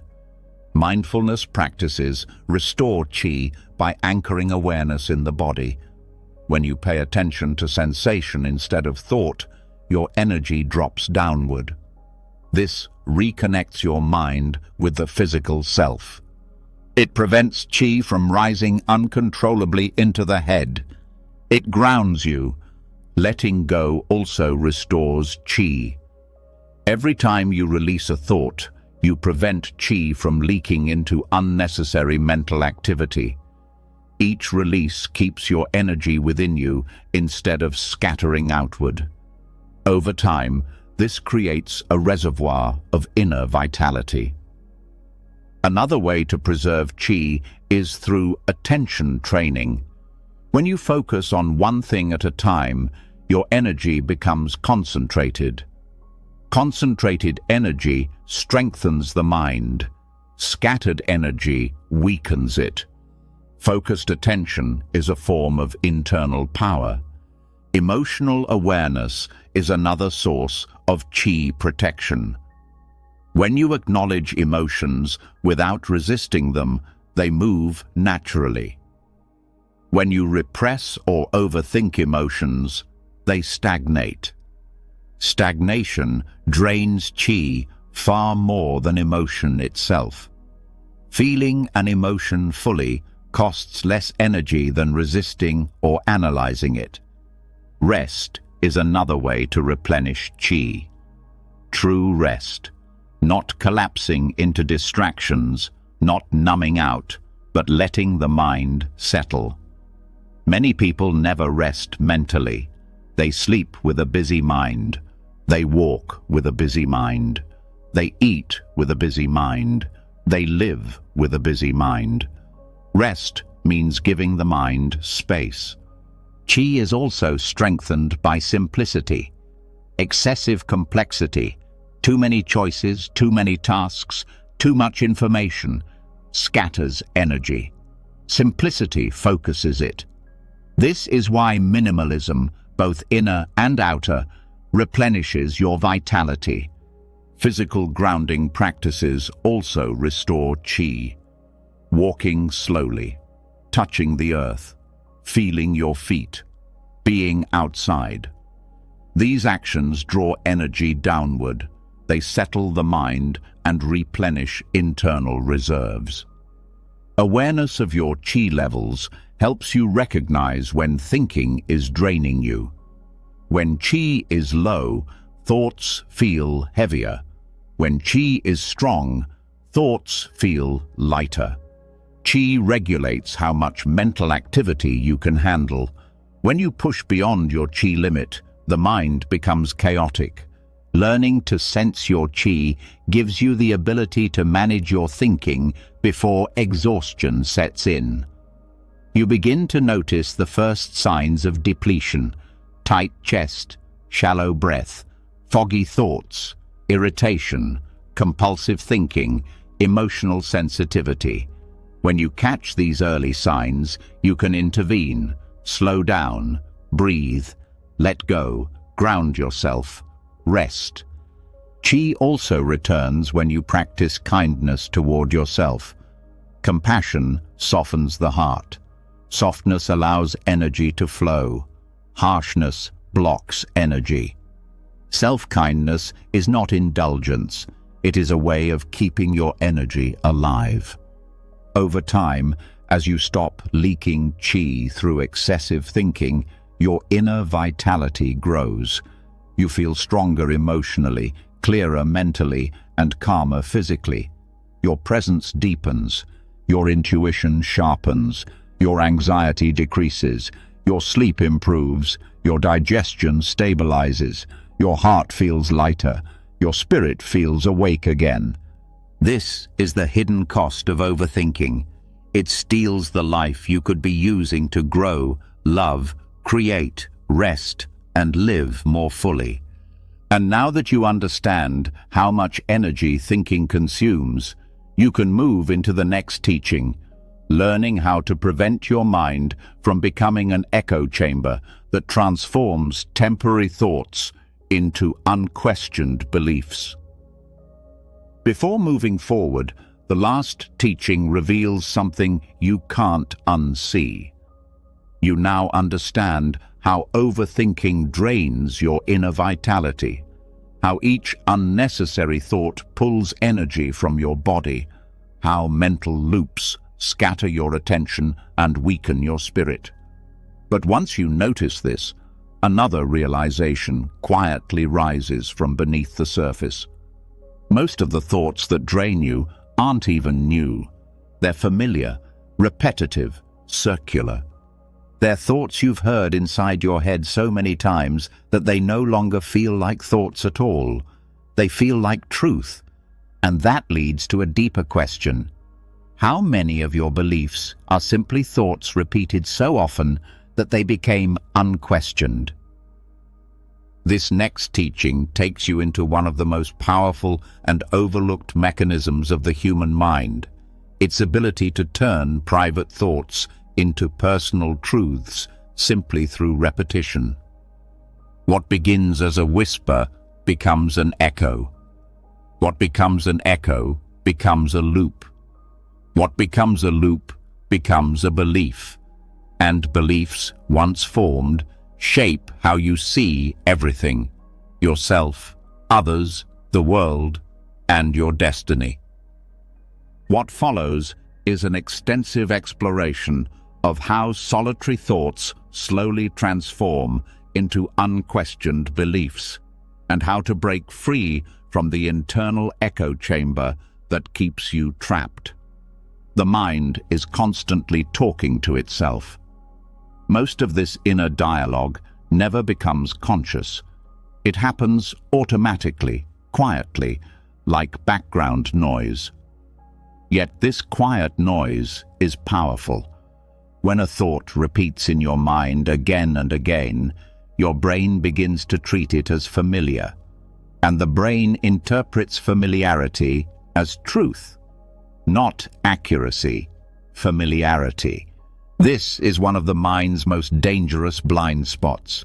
When a thought arises once, it has little power. But when the same thought arises hundreds of times, something begins to shift. The emotional tone around it strengthens. The brain forms a neural pathway. The mind starts traveling the same route without resistance. Before long, that thought becomes part of your worldview, not because it's true, but because it has been rehearsed. This is the seed of the echo chamber. A thought appears, you react to it emotionally, the emotion reinforces the thought, and your reaction encourages the mind to repeat it. The more often this happens, the more solid the thought feels. Eventually, you stop questioning it altogether. One of the most common thoughts to become a belief is self-doubt. At first, self-doubt is simply a passing worry, but if repeated daily, through comparison, criticism, fear of judgment, or internal pressure, it becomes a belief about your identity. I'm not enough. I'm not capable. I always fail. These statements were not originally truths. They were repeated interpretations. The mind said them often, and your nervous system responded each time. Over time, repetition gave them weight. They became part of your echo chamber. The same process happens with fear. Fear begins as a response to a single event. But if you repeat fearful thoughts about the future, fear becomes a belief. You start assuming danger where there is none. You start interpreting neutral situations as threats. Fear becomes the lens through which you see the world, not because the world is dangerous, but because your internal echo chamber amplified a single fear into a world view. Another type of thought that becomes a belief is judgment. Judgment starts as an opinion, but when the same judgment repeats again and again, it becomes a conclusion. People can't be trusted. Everyone is judging me. Love always leads to pain. These are not facts. They are the result of the mind repeating the same interpretation until it feels absolute. The echo chamber also forms around memories. The mind revisits certain moments repeatedly, often with a distorted narrative. Each revisit reinforces the emotional charge. The memory becomes heavier, more painful, more significant. Over time, what was once an isolated event becomes part of your identity. You start believing the memory defines you. You start believing it explains your limitations. The memory becomes a belief, not because the event has power, but because the mind replayed it endlessly. The mind's echo chamber forms through isolation. When thoughts are not questioned, challenged, or met with awareness, they repeat freely.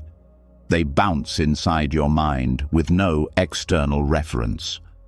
They begin to feel like the only perspective.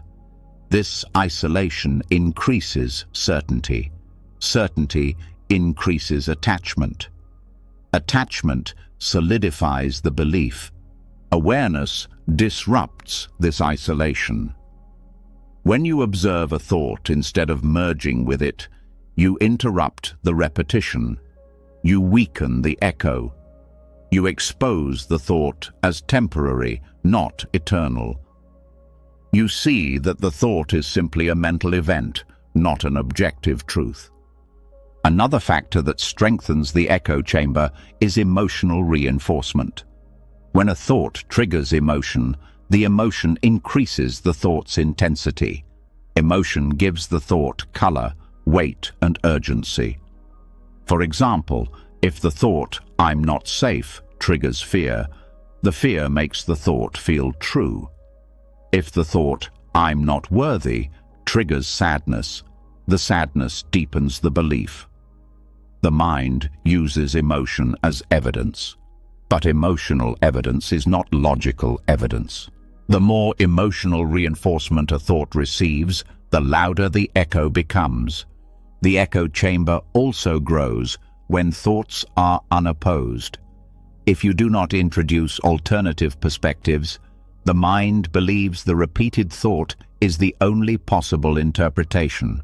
For example, if you constantly think, "People don't like me," and you never question it, never challenge it, never provide contrary experiences, the thought becomes a belief, not because it's true, but because no competing thought exists in the mental space.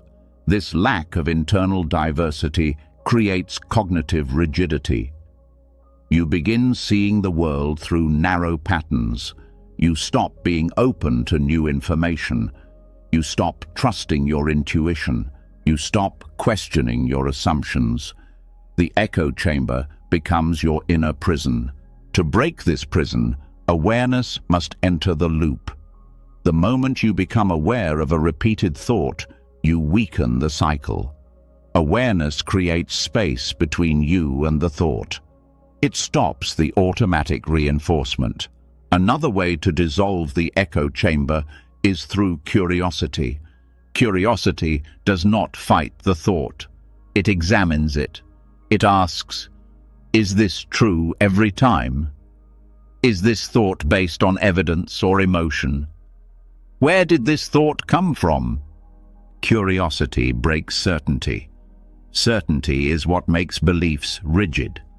When certainty crumbles, the belief becomes flexible. Flexibility dissolves the echo. Another powerful method is exposure to new experiences. When you act in ways that contradict your old beliefs, the brain updates itself. A person with the belief, "I never succeed," may take a small risk and succeed, even in a minor way. This contradicts the belief. If repeated, the contradiction becomes stronger than the old echo. This is how new beliefs form, not through force, but through new patterns of living. Self-talk also plays a major role. If your internal voice constantly repeats negative statements, the echo becomes stronger. If you soften your self-talk, even slightly, the echo weakens. You don't need dramatic positivity. You only need less hostility. Healthy inner dialogue reduces the intensity of the echo chamber. Another element that fuels the echo chamber is hidden identity attachment. Sometimes people hold on to certain beliefs because those beliefs give them a sense of consistency. Even painful beliefs feel stable. Letting go of them feels unfamiliar, and unfamiliarity can be uncomfortable. For example, someone who has always seen themselves as inadequate may cling to that belief because it explains their life.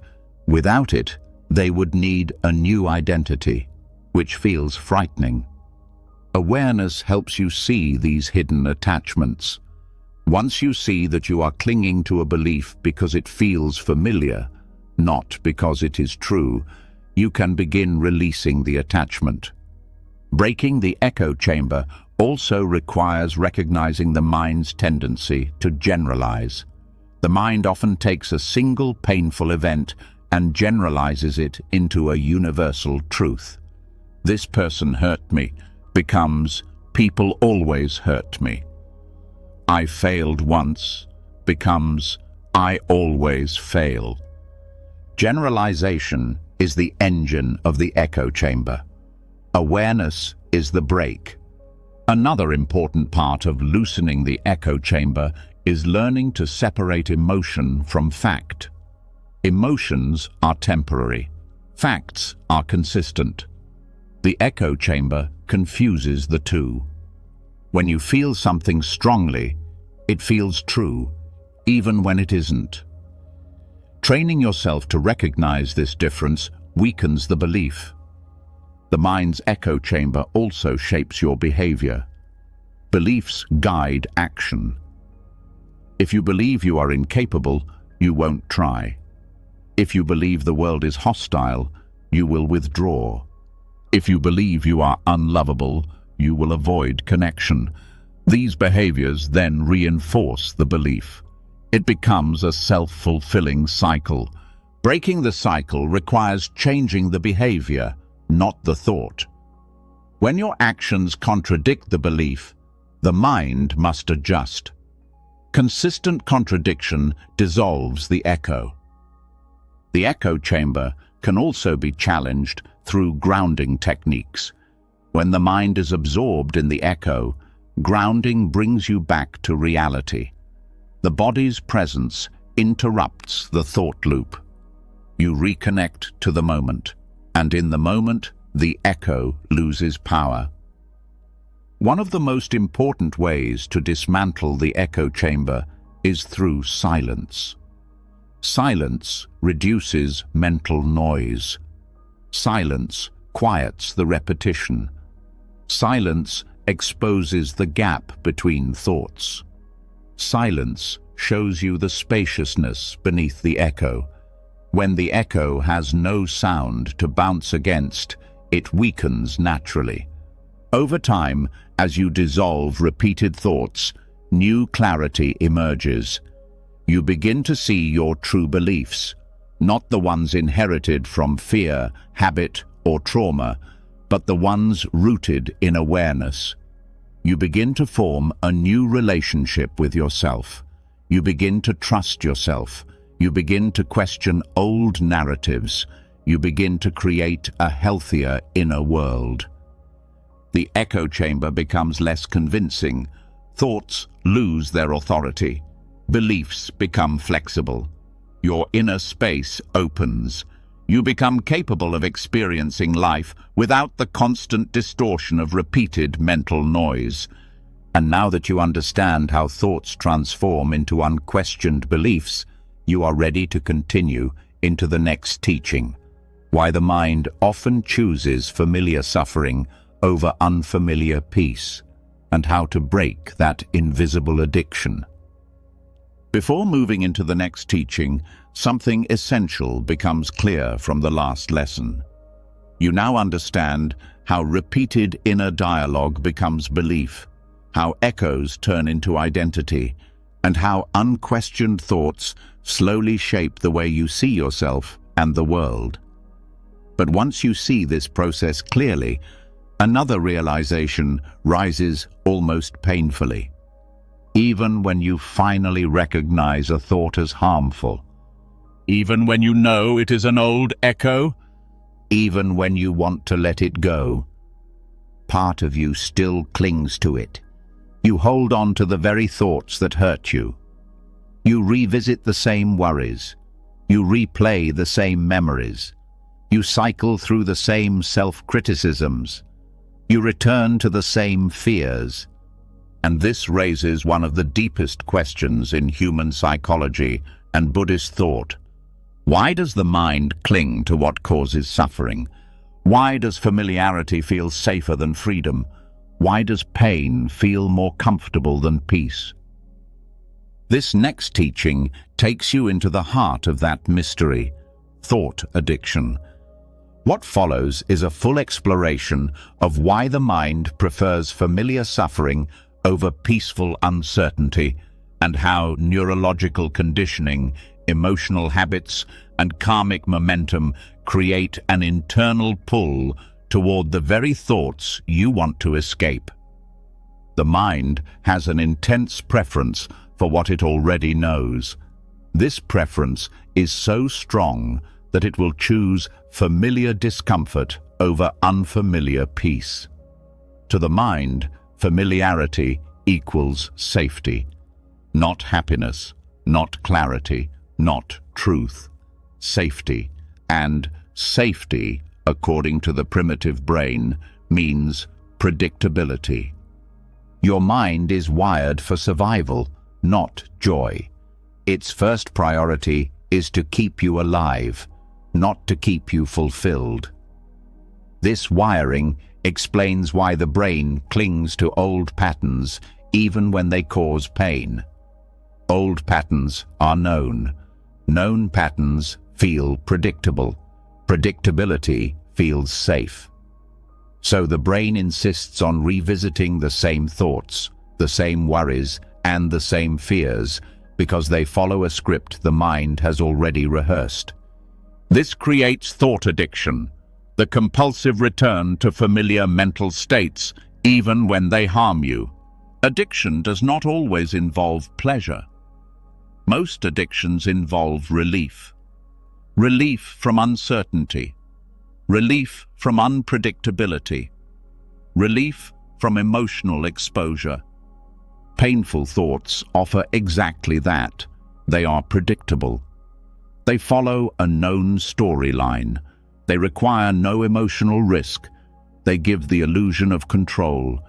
The familiarity of pain feels safer than the risk of peace. Thought addiction happens because the brain rewards repetition. When a thought repeats, the neural pathway becomes stronger. The mind begins to fire the same pathway automatically. Over time, the pathway becomes easier to activate than any new one. This neurological efficiency becomes psychological inertia. You return to the same thoughts because the brain has carved a groove for them. Even painful thoughts cause chemical reactions. Worry releases adrenaline. Self-criticism releases cortisol. Rumination releases stress chemicals. These chemicals are familiar. Your body becomes used to them. Your nervous system adapts to operating at that frequency. When peace appears, the lack of stimulation feels strange, even uncomfortable. The body interprets calmness as unfamiliar and unfamiliarity as danger. This is why peace feels unsettling at first. Your nervous system has adapted to living in tension. When tension drops, the mind panics. It feels like something is missing. You unconsciously return to old thoughts to recreate the emotional environment your system has normalized. This is thought addiction, not a conscious choice, but a conditioned response. Thought addiction also forms from emotional memory. If you grew up with a certain emotional climate, fear, criticism, unpredictability, pressure, your mind learned to mirror that climate internally. Your inner world becomes a reflection of the emotional world you once lived in. Returning to familiar emotional states feels like returning home, even if that home was painful. This emotional familiarity becomes the default. When life becomes peaceful, the mind feels unanchored. It looks for old emotions to recreate the state it recognizes. This is why people who experience emotional pain in childhood often recreate similar inner experiences in adulthood. They are repeating familiar emotional patterns. Thought addiction also forms from identity. When a thought repeats long enough, it becomes part of who you believe yourself to be.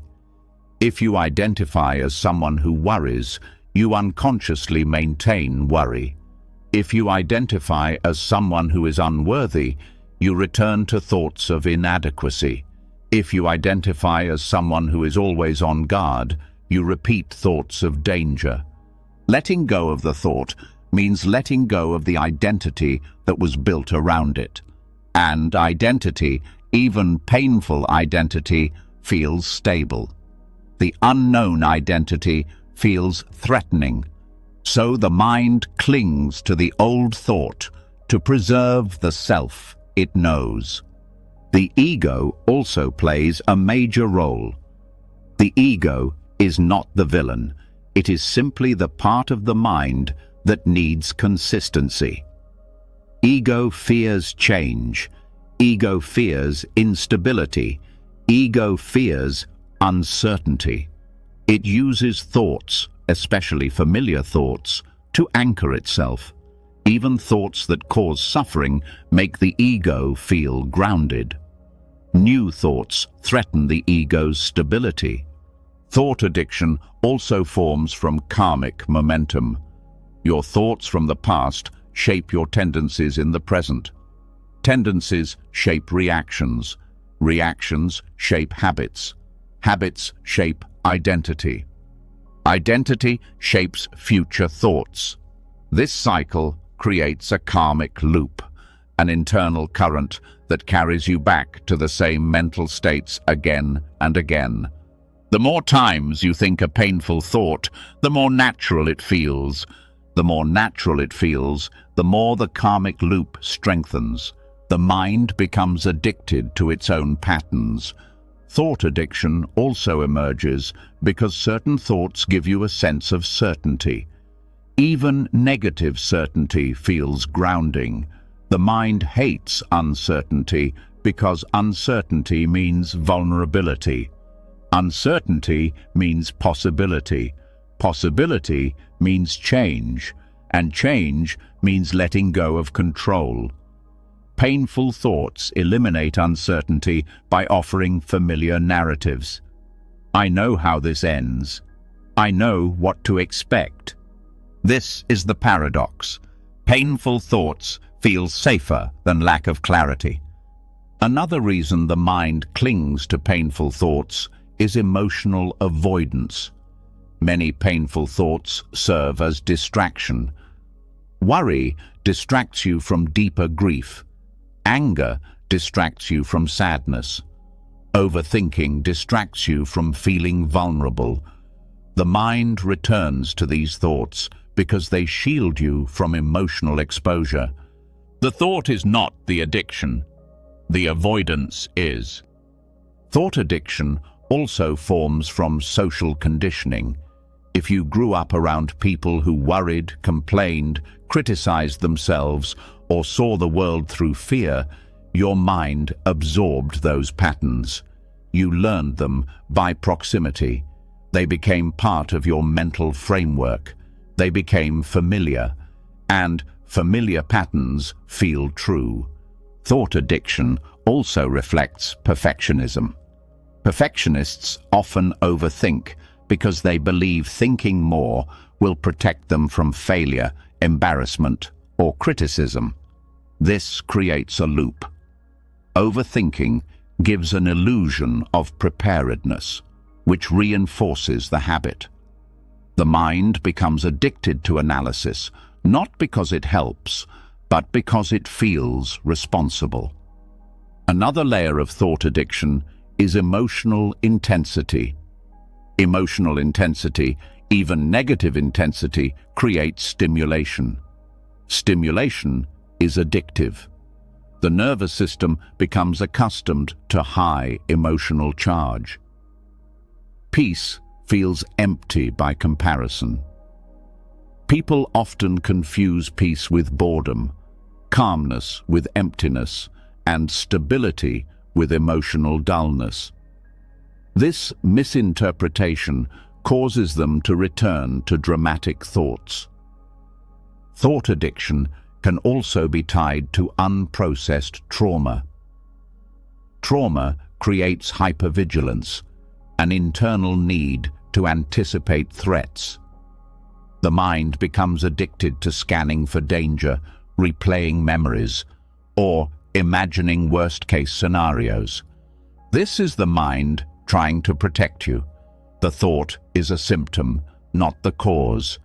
But the symptom becomes habitual. The mind also clings to painful thoughts because they act as anchors for unsolved stories. If something in your past remains unresolved, your mind returns to it repeatedly. The thought becomes a loop because the story has no closure. You are not addicted to the thought, you are seeking resolution. Another overlooked reason is emotional dependency. Thoughts can become emotional companions. They keep you company. They fill silence. They provide a sense of control. People become attached to the inner noise without realizing it. Silence feels lonely. Quiet feels unsettling. So the mind fills the space with familiar thoughts. Thought addiction also develops from fear of emptiness. The mind fears silence because silence forces you to face yourself. Silence reveals truth. Silence reveals emotion. Silence reveals the depth of your being. The mind, untrained, panics in silence. It fills the emptiness with noise because the noise feels safer than presence. Another force behind thought addiction is momentum. Thoughts build speed. One thought triggers another. The chain becomes fast and automatic. When momentum builds, stopping feels impossible. The mind becomes addicted not to the content of thought, but to the speed of thought. Breaking thought addiction requires understanding its root. The mind clings to what is familiar, certain, emotionally protective, and identity-affirming. To break the pattern, you must introduce a new kind of familiarity: calm familiarity, awareness familiarity, presence familiarity. When you practice pausing, watching, letting go, and grounding yourself, your nervous system begins to adjust. It learns that peace is not dangerous. It learns that silence is safe. It learns that calmness is nourishing. Over time, peace becomes familiar. And once peace feels familiar, the mind stops clinging to painful thoughts. Another way to break thought addiction is through slowly expanding your tolerance for uncertainty. Uncertainty becomes less threatening when you approach it gently, when you allow small moments of not knowing, when you rest in the present moment without demanding answers. This softens the mind's need for predictable suffering. Breaking thought addiction also requires emotional courage. You must allow yourself to feel the emotions beneath the thoughts. When the emotion is processed, the thought loses its fuel. You don't need to eliminate the thought. You need to heal the emotion it hides. Self-compassion is also essential. When you stop criticizing yourself for having addictive thoughts, the thoughts lose their emotional charge. Harshness strengthens addiction. Softness dissolves it. Grounding the body helps too. Overthinking pulls energy upward. Grounding pulls energy downward. Walking slowly, breathing deeply, relaxing the belly. These simple actions weaken thought addiction by strengthening presence. Over time, the mind learns a new pattern. It learns to pause. It learns to observe. It learns to release. It learns to rest. The addiction fades because the familiar internal environment changes. Eventually, you reach a point where familiar suffering no longer feels safe. It feels unnecessary, and peace, once uncomfortable, begins to feel natural. This is the turning point.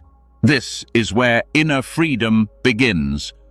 And now that you understand why the mind clings to painful thoughts, you're ready to move into the next teaching, how subtle debris accumulates in your inner world and weighs you down without you noticing.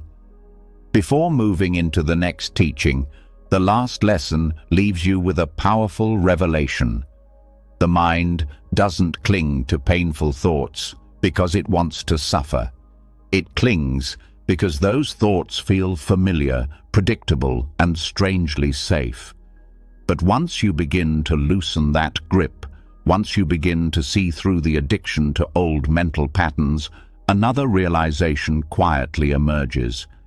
Even when you're not consciously clinging to your thoughts, even when you're letting go, even when you're watching your mind with awareness, something still feels heavy inside.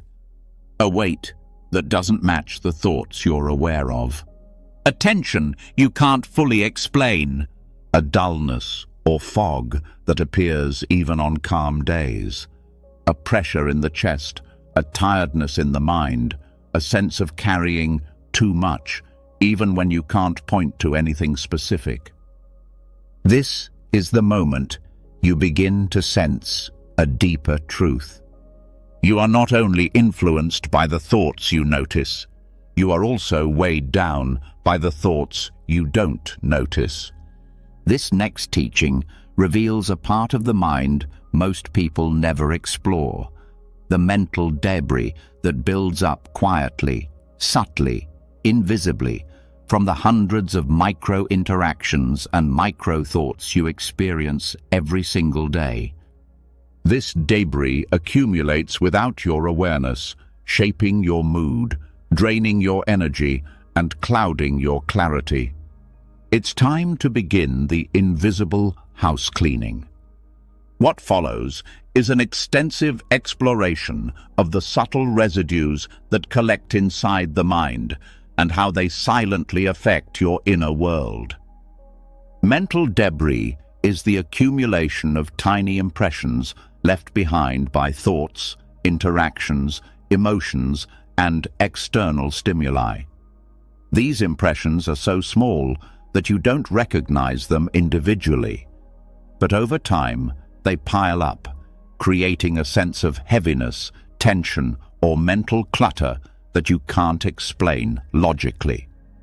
Every day, you encounter hundreds of small moments that leave faint marks on your mind. A slight tone of irritation from someone you spoke with, a quick glance that felt judgmental, a message you didn't respond to, a task you postponed, a disappointment so small you dismissed it, a fear that appeared for 2 seconds and then vanished. Each one seems insignificant on its own, but each one leaves residue. The mind does not forget these small impressions. It stores them, not as full thoughts, but as subtle sensations, fragments, emotional imprints, or tiny impulses that linger below conscious awareness. Over time, these traces accumulate and affect your emotional and energetic state. Mental debris is often felt, not thought. You feel it as heaviness, as tension, as a vague sense of unease. You feel it as tiredness when your day wasn't physically demanding. You feel it as irritation with no clear cause. You feel it as a foggy mind, as emotional sensitivity, or as an inability to concentrate. One of the reasons mental debris builds up is because the mind constantly processes information without fully completing emotional cycles. A micro-disappointment that you brush aside does not vanish. It lingers as emotional residue. A micro-conflict you suppress stays in the background. A moment of self-doubt you ignore remains as a faint imprint. These incomplete emotional moments accumulate. Another source of mental debris is the mind's tendency to absorb subtle external energy. Human interactions are exchanges of emotion, tone, and attention. Even brief encounters can leave small marks. A conversation overheard, a social media comment, a headline, a single facial expression. The mind absorbs these impressions unconsciously, especially if your awareness is not grounded. Modern life intensifies this. The mind is exposed to more information in one day than ancient humans encountered in months. Each piece of information leaves residue: news stories, notifications, opinions, advertisements, comparisons. All of these create tiny internal reactions. Most reactions pass quickly, but each one leaves behind a trace. When hundreds of these traces accumulate, they create a subtle emotional smog. Mental debris also comes from unfinished thoughts. When your mind starts thinking about something but doesn't complete the thought, it leaves behind a sense of incompleteness. You may not notice it consciously, but the mind does. Unfinished thoughts create micro-tension. The more unfinished thoughts, the more tension your system carries. Another layer of debris comes from suppressed responses. When you want to speak but remain silent, the emotion does not disappear. It stays inside. When you want to express disappointment but don't, the energy stays locked. When you feel hurt but act like everything is fine, the hurt sinks into the subconscious. Suppressed emotions solidify into subtle residues that don't dissolve on their own. Regret is another contributor. Small regrets, the ones you dismiss, accumulate slowly. You barely think about them, but they remain as echoes. Over time, they combine, forming a background hum of emotional weight. Unconscious comparison also leaves residue. Each time you compare yourself to someone, even for a moment, you leave behind a trace of self-judgment or insufficiency. Even small comparisons shape the emotional tone of your inner world. Another form of debris comes from micro-fears. These are the fears that last only a second: fearing bad news when your phone vibrates, doubting a choice you made, anticipating a possible problem, worrying about someone's reaction. These fears don't become full thoughts, but they leave behind energetic tension.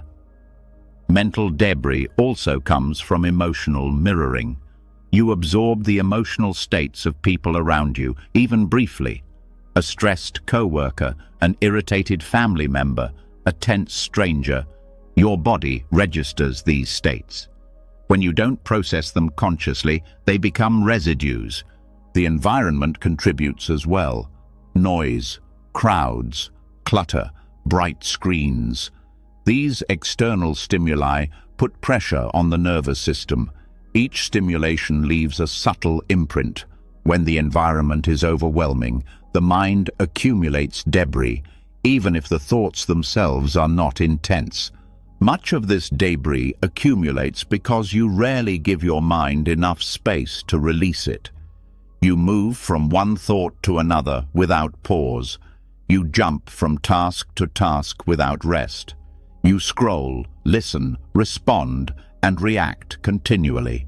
Without silence, without gaps, without spaciousness, the mind cannot clear itself. This is why even a peaceful day can feel heavy if the mind has no space to release its residues. Mental debris needs stillness to dissolve. Another reason debris accumulates is because the mind confuses not noticing with not being affected. Just because you don't consciously register an emotion does not mean your body didn't react. The body reacts faster than the mind. Emotional residue often enters the body before the mind has time to label it. Mental debris also forms from internal pressure, pressure to perform, to respond, to meet expectations, to fulfill obligations. Even small pressures add up. Pressure creates internal contraction. Contraction becomes residue. Another layer comes from emotional leftovers. When an emotional wave rises and you don't ride it fully, a portion of the emotion stays behind.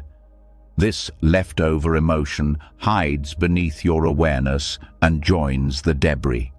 Subtle resistance to life also accumulates. Each time you inwardly resist something, a delay, a comment, a minor inconvenience, a small contraction forms.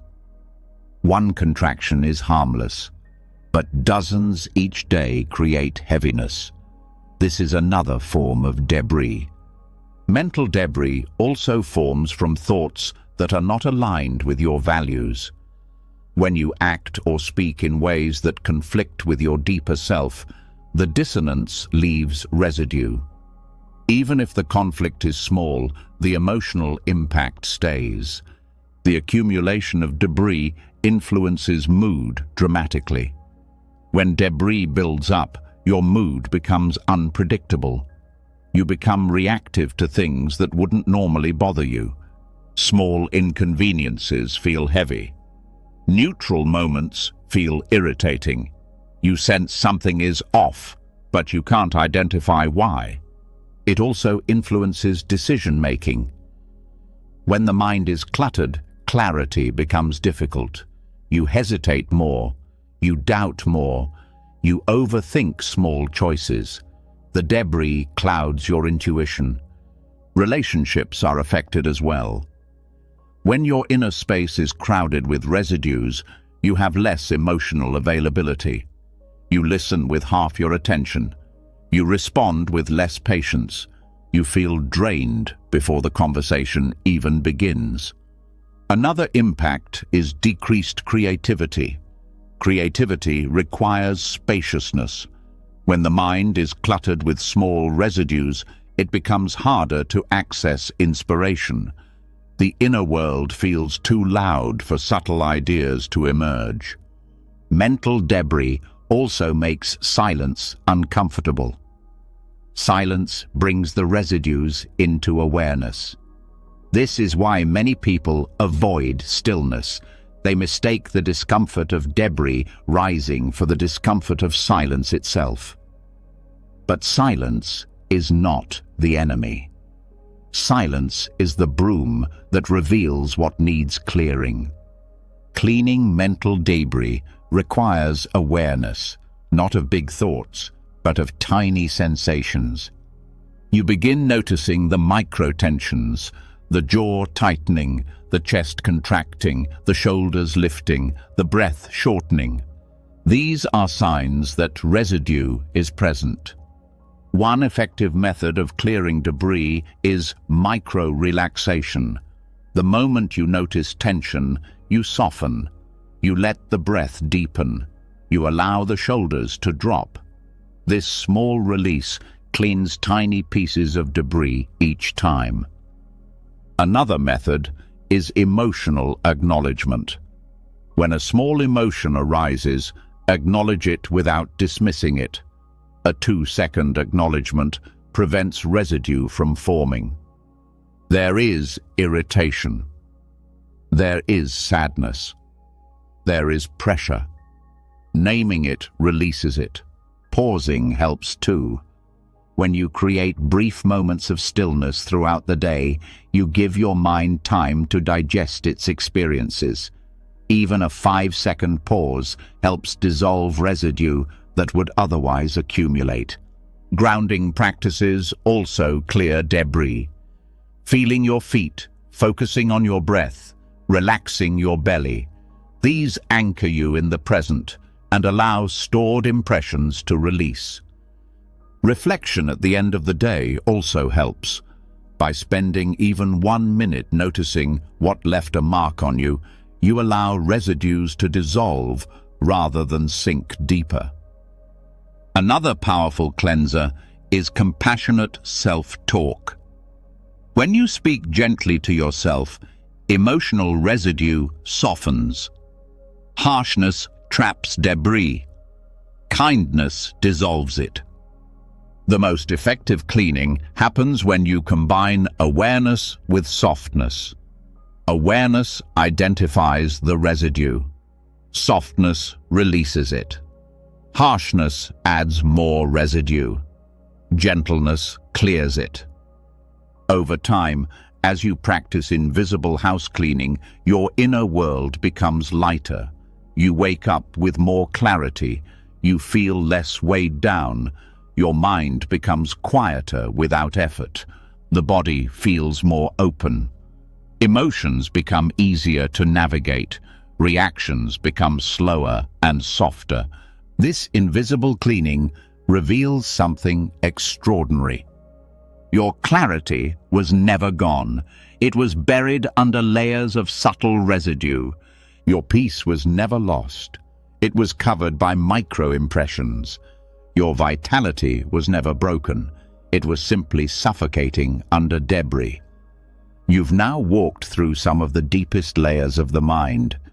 How thoughts come, how they linger, how they disguise themselves as truth, how they drain your energy, shape your patterns, hijack your emotions, and whisper their way into your identity.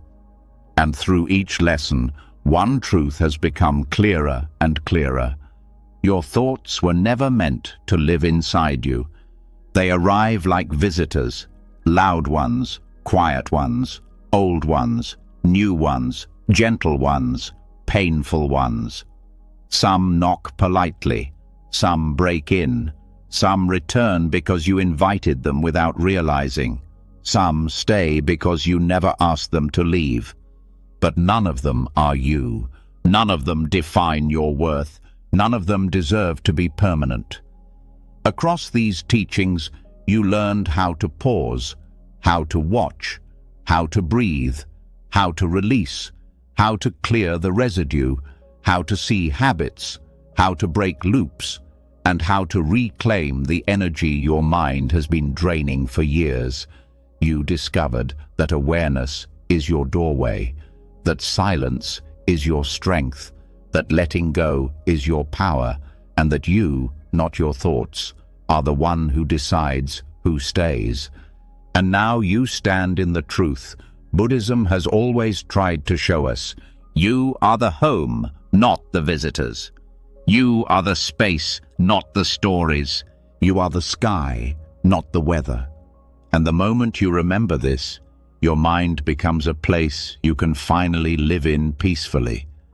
If these teachings opened something inside you, if even one line lifted a little weight from your chest, I want to hear from you.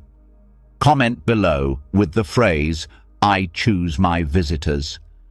Let me know what part spoke to you the most. Your words might be the message someone else needed tonight.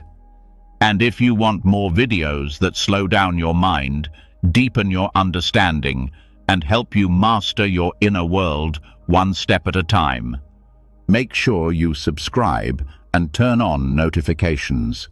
There is so much more wisdom on the way, and I don't want you to miss a single moment. Until next time, take a breath, let your thoughts pass through, and keep your inner home yours.